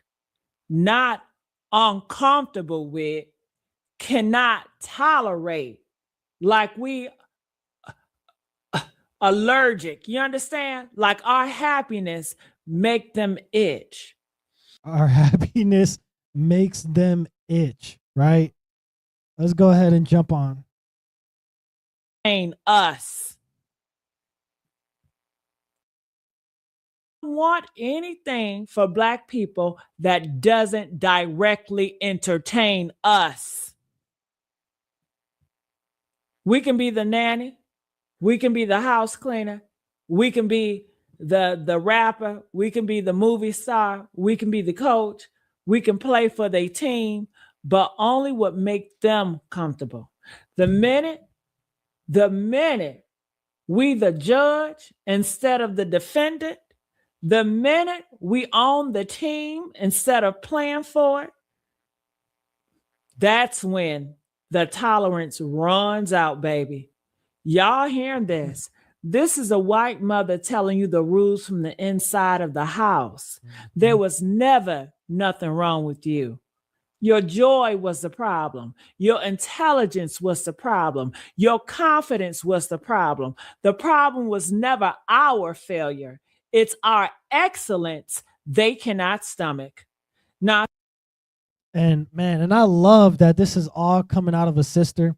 I'm not sure if she's in the truth or not. You know, I see a head wrap on, you know, I'm not sure. But regardless, I love that this is coming from our people. You know what I'm saying? Because again, the problem isn't you. The problem isn't, you know, that you have nappy hair because you have woolly hair. The problem isn't that you have black skin because you have beautiful bronze skin as it been burned in the furnace, like our Messiah, Jesus Christ. The problem isn't that, you know, you're dumb. No, the problem is that you're happy. The problem is that you're educated. The problem is that you're seeking the truth. The problem is that you're seeking answers. They want you to remain retarded. Do you need to be intelligent to be a basketball player? Do you need to be intelligent to be a boxer? I don't think Mike Tyson is quite the philosopher. I'm gonna take your heart out and I'm gonna rip it and I'm gonna rape you like I like you. That don't sound like a man that has a lot of intelligence, right? But don't come around me, Mike. You know what I'm saying? I ain't trying to put no gloves on with you. Right? You don't need to be highly intelligent to be an actor, right? It's all still skills, though. I don't want to take that away. But these are skills that do not require a high level of intellect. But to be a judge, oh, that requires a lot of intelligence. To be a doctor, that requires a lot of intelligence, right? To be a politician, that requires a lot of intelligence because you got to know the law. So the moment we start doing things that require us to use our mind, oh yeah, they don't like that. Because now when we start using our mind, we're going to start getting closer to God. Because if we use our brain, we can start thinking. If we start thinking, we now digest information instead of it passing through our ears. The information stops and digests. That's what happens. And that's what they don't want, right? Again, we got to understand these are not our friends. Again, these are not our friends. They could be your associates. They could be coworkers, like what the elder said. Terabyte. But they're not your friends, right? You don't think there's plenty of white people from my jobs that's like, oh man, Donnie's my brother, bro. Yeah, man, I love Donnie, bro. Hey, you know, my boss, he told me, he was like, oh man, you're different from the other people with fringes.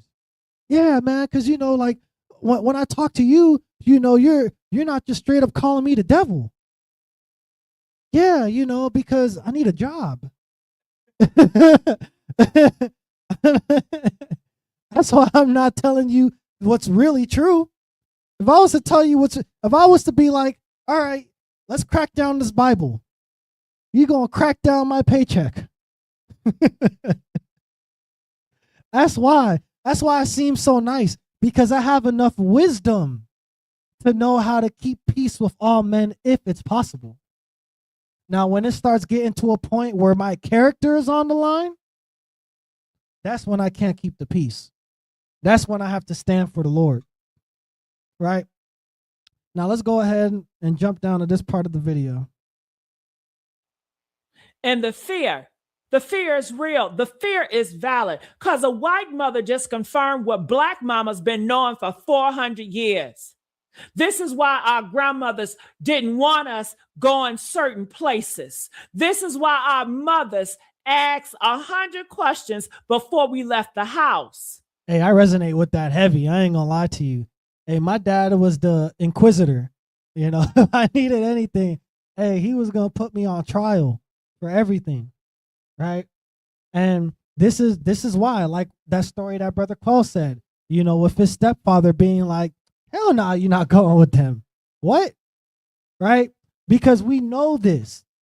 That's why they're trying so hard with the movies, with the interracial relationship, with the TV shows, to show us that times have changed. That things are different now. Just like with the Edomite told me at my job. I mean, they gotten a lot better, bro. Yeah, that might be easy for you to say because you never went to the West End. Every time I talk about, and I say it jokingly, I'm like, oh yeah, so y'all gonna come by the cookout? Yeah, man, y'all gonna come by the cookout on 22nd? They're like, you crazy? F no, right?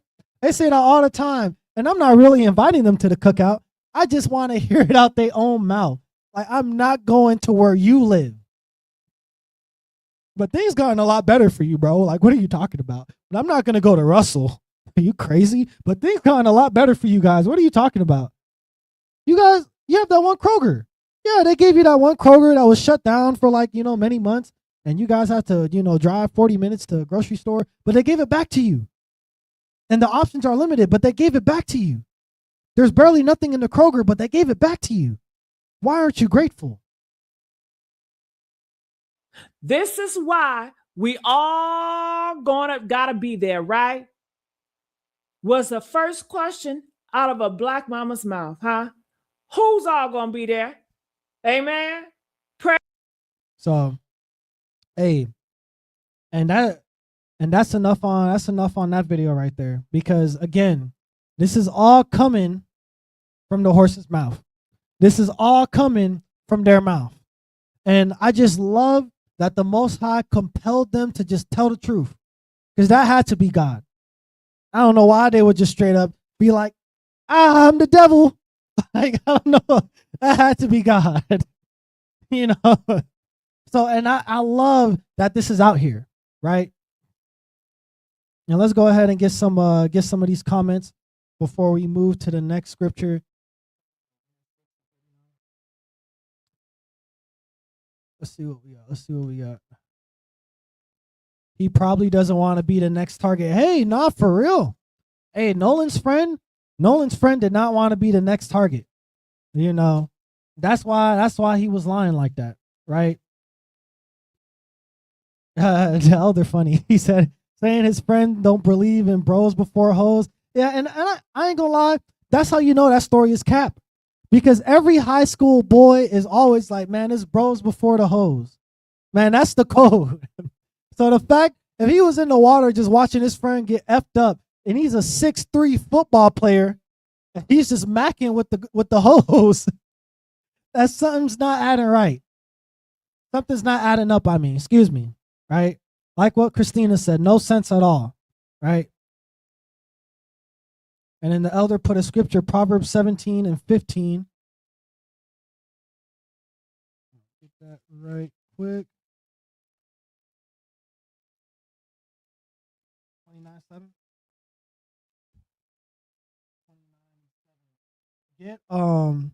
Get Proverbs 29 and verse 7. It's the book of Proverbs, chapter 29 and verse 7. The righteous considereth the cause of the poor, but the wicked regardeth not to know it. Hey, literally, I don't know. I think that sounded like one of my other friends. It wasn't Nolan though. What? What are you talking about? You wicked ass Negro. You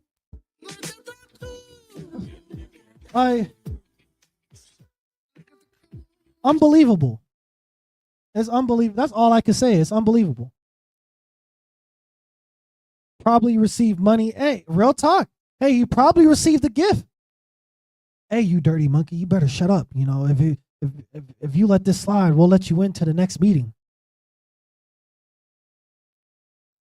No pride for his own people. If he were a true brother, he would seem way more upset and passionate. Real talk. How the hell is bro? He's doing what Jatan be doing. Shoot, I don't know. I guess that was Nolan. I don't know. What? What? I would know. He was in my house for a year. That's literally what he was doing. I'm like, bro, this is your childhood friend. Like, come on, man. This is crazy. And Christina said, 1 Corinthians 14 and 33, for yes, God is not the author of confusion, but of peace. Again, if you're confused, it's because it's a lie. If you're really confused, it's because it's a lie. Play us like a video game, a real talk. And like what Christina said, that message did sound like this. Hey, for real, a special package. When you open it, the timer's ticking. What are you talking about, the timer's ticking? When has Amazon ever sent me a message, your package has been delivered, but once you open it, the timer is ticking, and you have 10 seconds to ask God for forgiveness? Huh. Well, I don't want the package no more. That's what I'm going to think. Our coons don't want to believe our enemies are targeting us for extermination. Yes. Real talk, extermination. Yeah, and they wanted to be funny with that Abraham Lincoln ad. I don't know who that was. And all praises to Sister Victoria for the super sticker. Hey, all praises to the Most High God. You know, hey, every brick counts. You know what I'm saying?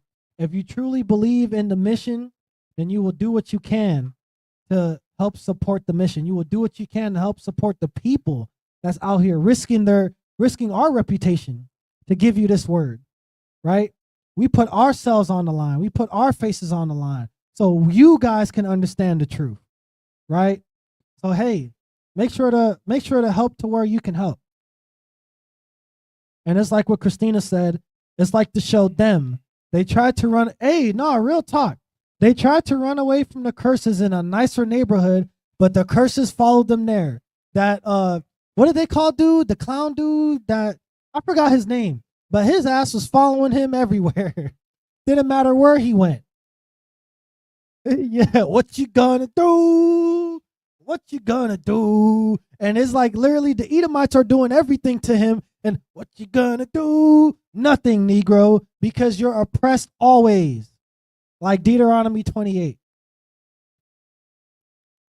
If this world is undesirable, change it and repent. Yes. If you hate this, if you're watching this and there's a burning fire burning inside your chest, like I said, put those fringes on.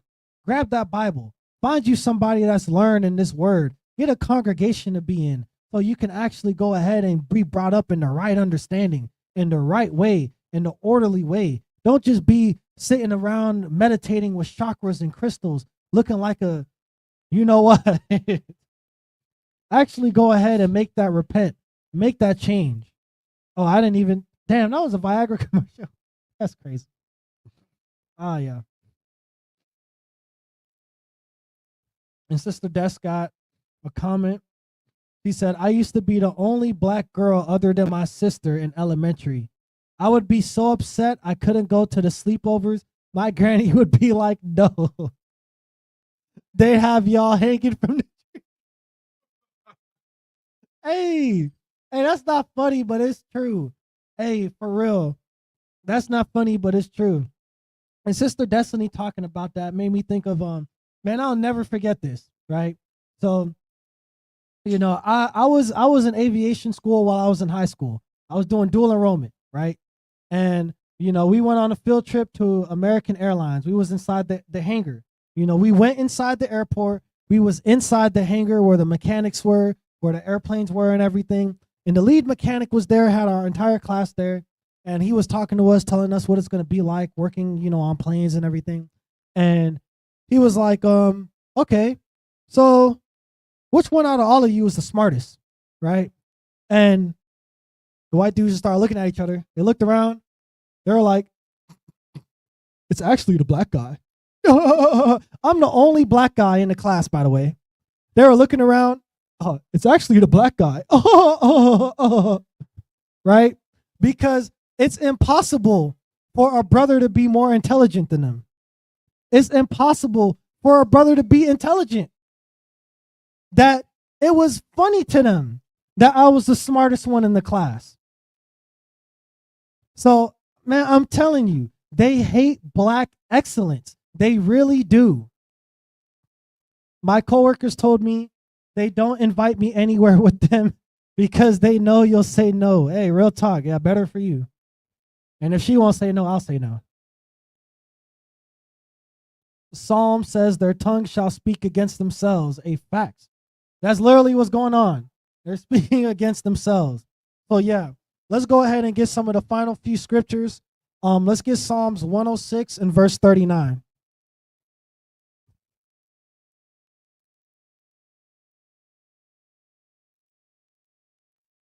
It's the book of Psalms, chapter 106 and verse 39.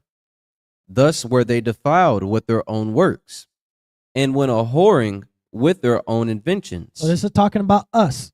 This is talking about the nation of Israel. We got defiled with our own works. We were sacrificing babies to Moloch. We was going ahead having orgies. We was celebrating Tammuz. We was doing all kinds of debauchery, right? So this is what the Most High did. Verse 40. Therefore was the wrath of the Lord kindled against his people, insomuch that he abhorred his own inheritance. Insomuch that he hated us. He hated us. He was like, God, look at what they doing to my name. They are smearing my name in the mud, right? The Most High hated us because of our wickedness. Read. And he gave them into the hand of the heathen, and they that hated them. No, and they that loved them. Them that hated them. No, they that was equal to them. That hated them. Read. Ruled over them. And it said ruled over them. God gave us the people that hates us. Again, if this is the so-called Jews today, why is this not taking place? But it's taking place with us and our people, because we are the people in this Bible, not them. And that's why they hate us.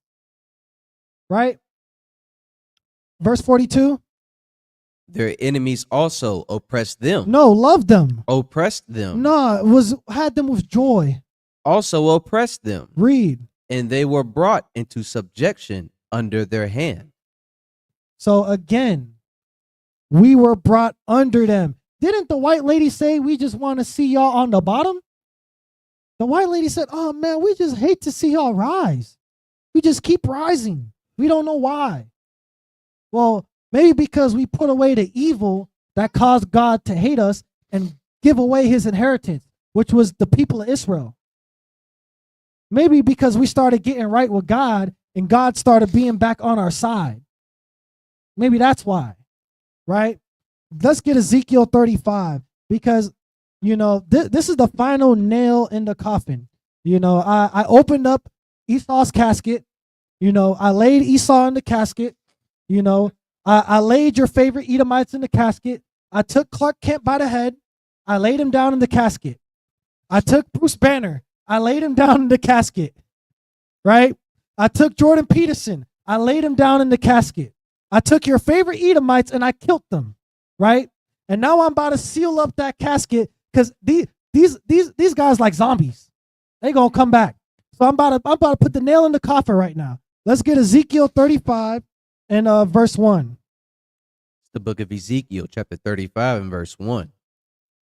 Moreover, the word of the Lord came unto me, saying, Son of man, set thy face against Mount Seir, and prophesy against it. Wait, hold on. He said, set thy face against Mount Seir and prophesy against it. Remember when I was talking about, the Romans, how we had the Edomites, then they became Macedonians, then they became Greeks, then they became Romans, then they became Franks and Germans, then conquistadors, right? Well, guess what? This is all from the same people, Mount Seir, right? So he said Mount Seir, right? Tell me what Mount Seir looks like to you. Let's go ahead. Let's get some Mount Seir. Let's get some Mount Seir. Man, what does this architecture look like to you? Right? What does this architecture look like to you? This looks like Roman architecture. These people were building their lands in the mountains, right? That's why the Most High said, hey, I will leave their mountains and their heritage waste. Look at this. Look at this, right? This is all Roman architecture. That lets you know, oh, and this is a good video, right? I said a good video. This is a good picture right here. They went ahead. They tried to stop me. But either way, doesn't this look like Mount Seir right here? This is the White House. This is the White House. This looks just like Mount Seir, but it's white. They're like, we can't make it red because they're going to know. Let's make it white. This is the White House. Look at this, right? This is Mount Seir, right? These are the people that have never left. These are the Romans. This is the beast that was but is. Because they was Rome, but they are Rome. They're still here. Let's go right here. Roman architecture in America and Britain. Look at that. Looks just like Mount Seir. Look at this. All the same people, right? This is in Rome. Same style pillars. This is in Rome right here. Doesn't this look like the front of the White House? This literally looks like the front of the White House. This is the building in Rome. This is the same people. I need y'all to understand this. So when he says Mount Seir, he's talking about the Romans. When he says Mount Seir, he's talking about the Americans. When he says Mount Seir, he's talking about the conquistadors. That's what he says, set thy face against Mount Seir. Get verse 2 from the top, Brother Xavier. Son of man, set thy face against Mount Seir, and prophesy against it. Read. And say unto it, Thus saith the Lord God, Behold, O Mount Seir, I am against thee, and I will stretch out my hand against thee, and I will make thee desolate. No, the Edomites can be saved. I will make thee desolate. But God loves Esau. And I will make thee most desolate. Sorry. And I like that distinction too. I will make thee most desolate. Get verse 5. Verse 5. Because thou hast had a perpetual hatred. Perpetual, meaning everlasting. Read. And has shed the blood of the children of Israel. No, they loved the children of Israel. Has shed the blood of the children of Israel. They did not kill Nolan Wells. And has shed the blood of the children of Israel. Read. By the force of the sword in the time of their calamity, in the time that their iniquity had an end. Verse 6. Therefore, as I live, saith the Lord God, I will prepare thee unto blood, and blood shall pursue thee. Sith thou hast not hated blood, even blood shall pursue thee. Yep. So he's saying, hey, because you didn't hate blood, and don't the heathen like eating their steaks bleeding? Man, they really do love that blood, don't they? Weren't they drinking children blood for the adrenochrome or something like that? Man, why do they love this blood? That's why the Most High said, hey, blood's going to pursue you. You will go with blood, right? Because they're so evil, because they're so wicked. This is the same people. If Esau is gone and done away with, that means God is wrong. Esau is still here. Let's get Psalms 119 and verse 50 now.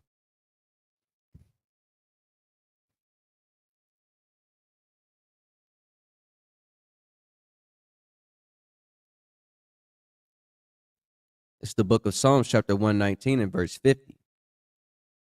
This is my comfort in my affliction, for thy word have quickened me. Okay, so hey, we talked about a lot of, uncomfortable stuff, right? We talked about a lot of things that might have riled you up, got you angry, right? Got you hating this planet. You like, man, I can't stand it here, right? Well, guess what? We do have comfort in affliction, right? Because it's the word of God that quickens us. It's the word of God that gives us life when we're dead, right? In this evil world. Read. The proud have had me greatly in derision, yet I have not declined from thy law. I remembered thy judgments of old, O Lord, and have comforted myself. Horror have taken hold upon me because of the wicked that forsake thy law. Thy statutes have been my songs in the house of my pilgrims. I have remembered thy name, O Lord, in the night, and I have kept thy law. So again, for my people with the, with the whole name thing, you got to say Yahweh, Bahawa. No, the name is the commandments, right? God's name is his reputation. His reputation is what he thinks is right and wrong. It's his value, right? This is what gave David, King David, comfort, right? If this gave King David comfort, and I guarantee you, no single brother here had to go to actual war, but with no guns, by the way. This man had a sword and a shield, and had to go and charge at 20,000 people. This gave him comfort. So if this was able to give a man of that stature comfort, it should be able to give us comfort in this wickedness right now, which is the law. The proud had me greatly in derision, yet have I not declined from thy law. That is why we are in derision, because we declined from the law. So David understands this. He's like, wait, this is what's going to save me.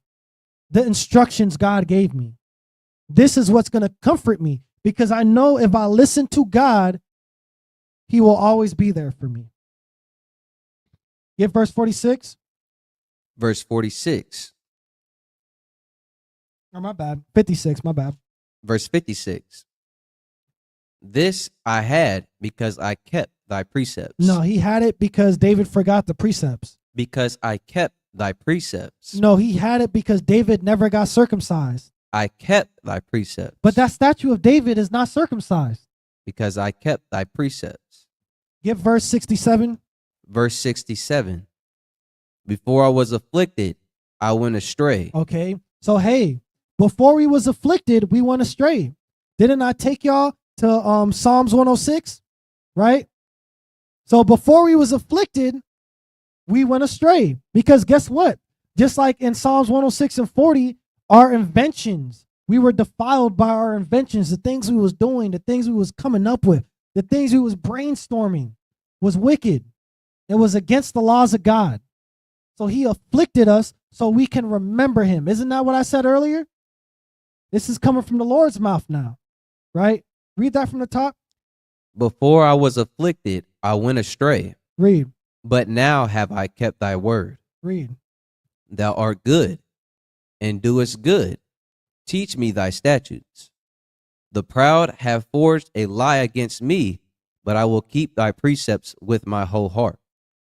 Their heart is as fat as grease, but I delight in thy law. It is good for me. It is bad for me. It is good for me. It was bad for me. Good for me. Read. That I have been afflicted, that I might learn thy statutes. And the law of thy mouth is better unto me than thousands of gold and silver. And there you go. Again, like I said, we went through a lot of, it could be depressing because like I said, Nolan will most likely never get justice, right? His parents will probably never get that resolution.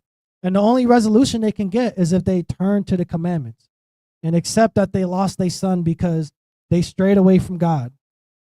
and they strayed away from their people. So they went into the lion's den and got the consequence of that. As soon as they accept that, then they can get comfort. Then they can get reconciliation. Because guess what? They're going to return back to the law, like David. Because David sinned too. David got a man killed. You know, he got a man killed, Uriah, and then slept with his wife Bathsheba. Before he got Uriah killed, he slept with his wife, got her pregnant, got Uriah killed. That's wicked. You know, and that's no ifs, ands, or buts. That was wicked. There was no you know, but David had to know. That was evil. But guess what? When David got afflicted for his wickedness, the Most High went ahead and comforted him with the instruction. When David was afflicted because he wanted to number the people of Israel, when God said we would not be able to number our people, guess what? He returned back to him, right? So let's get the last scripture. It's going to be Ephesians 4 and 17.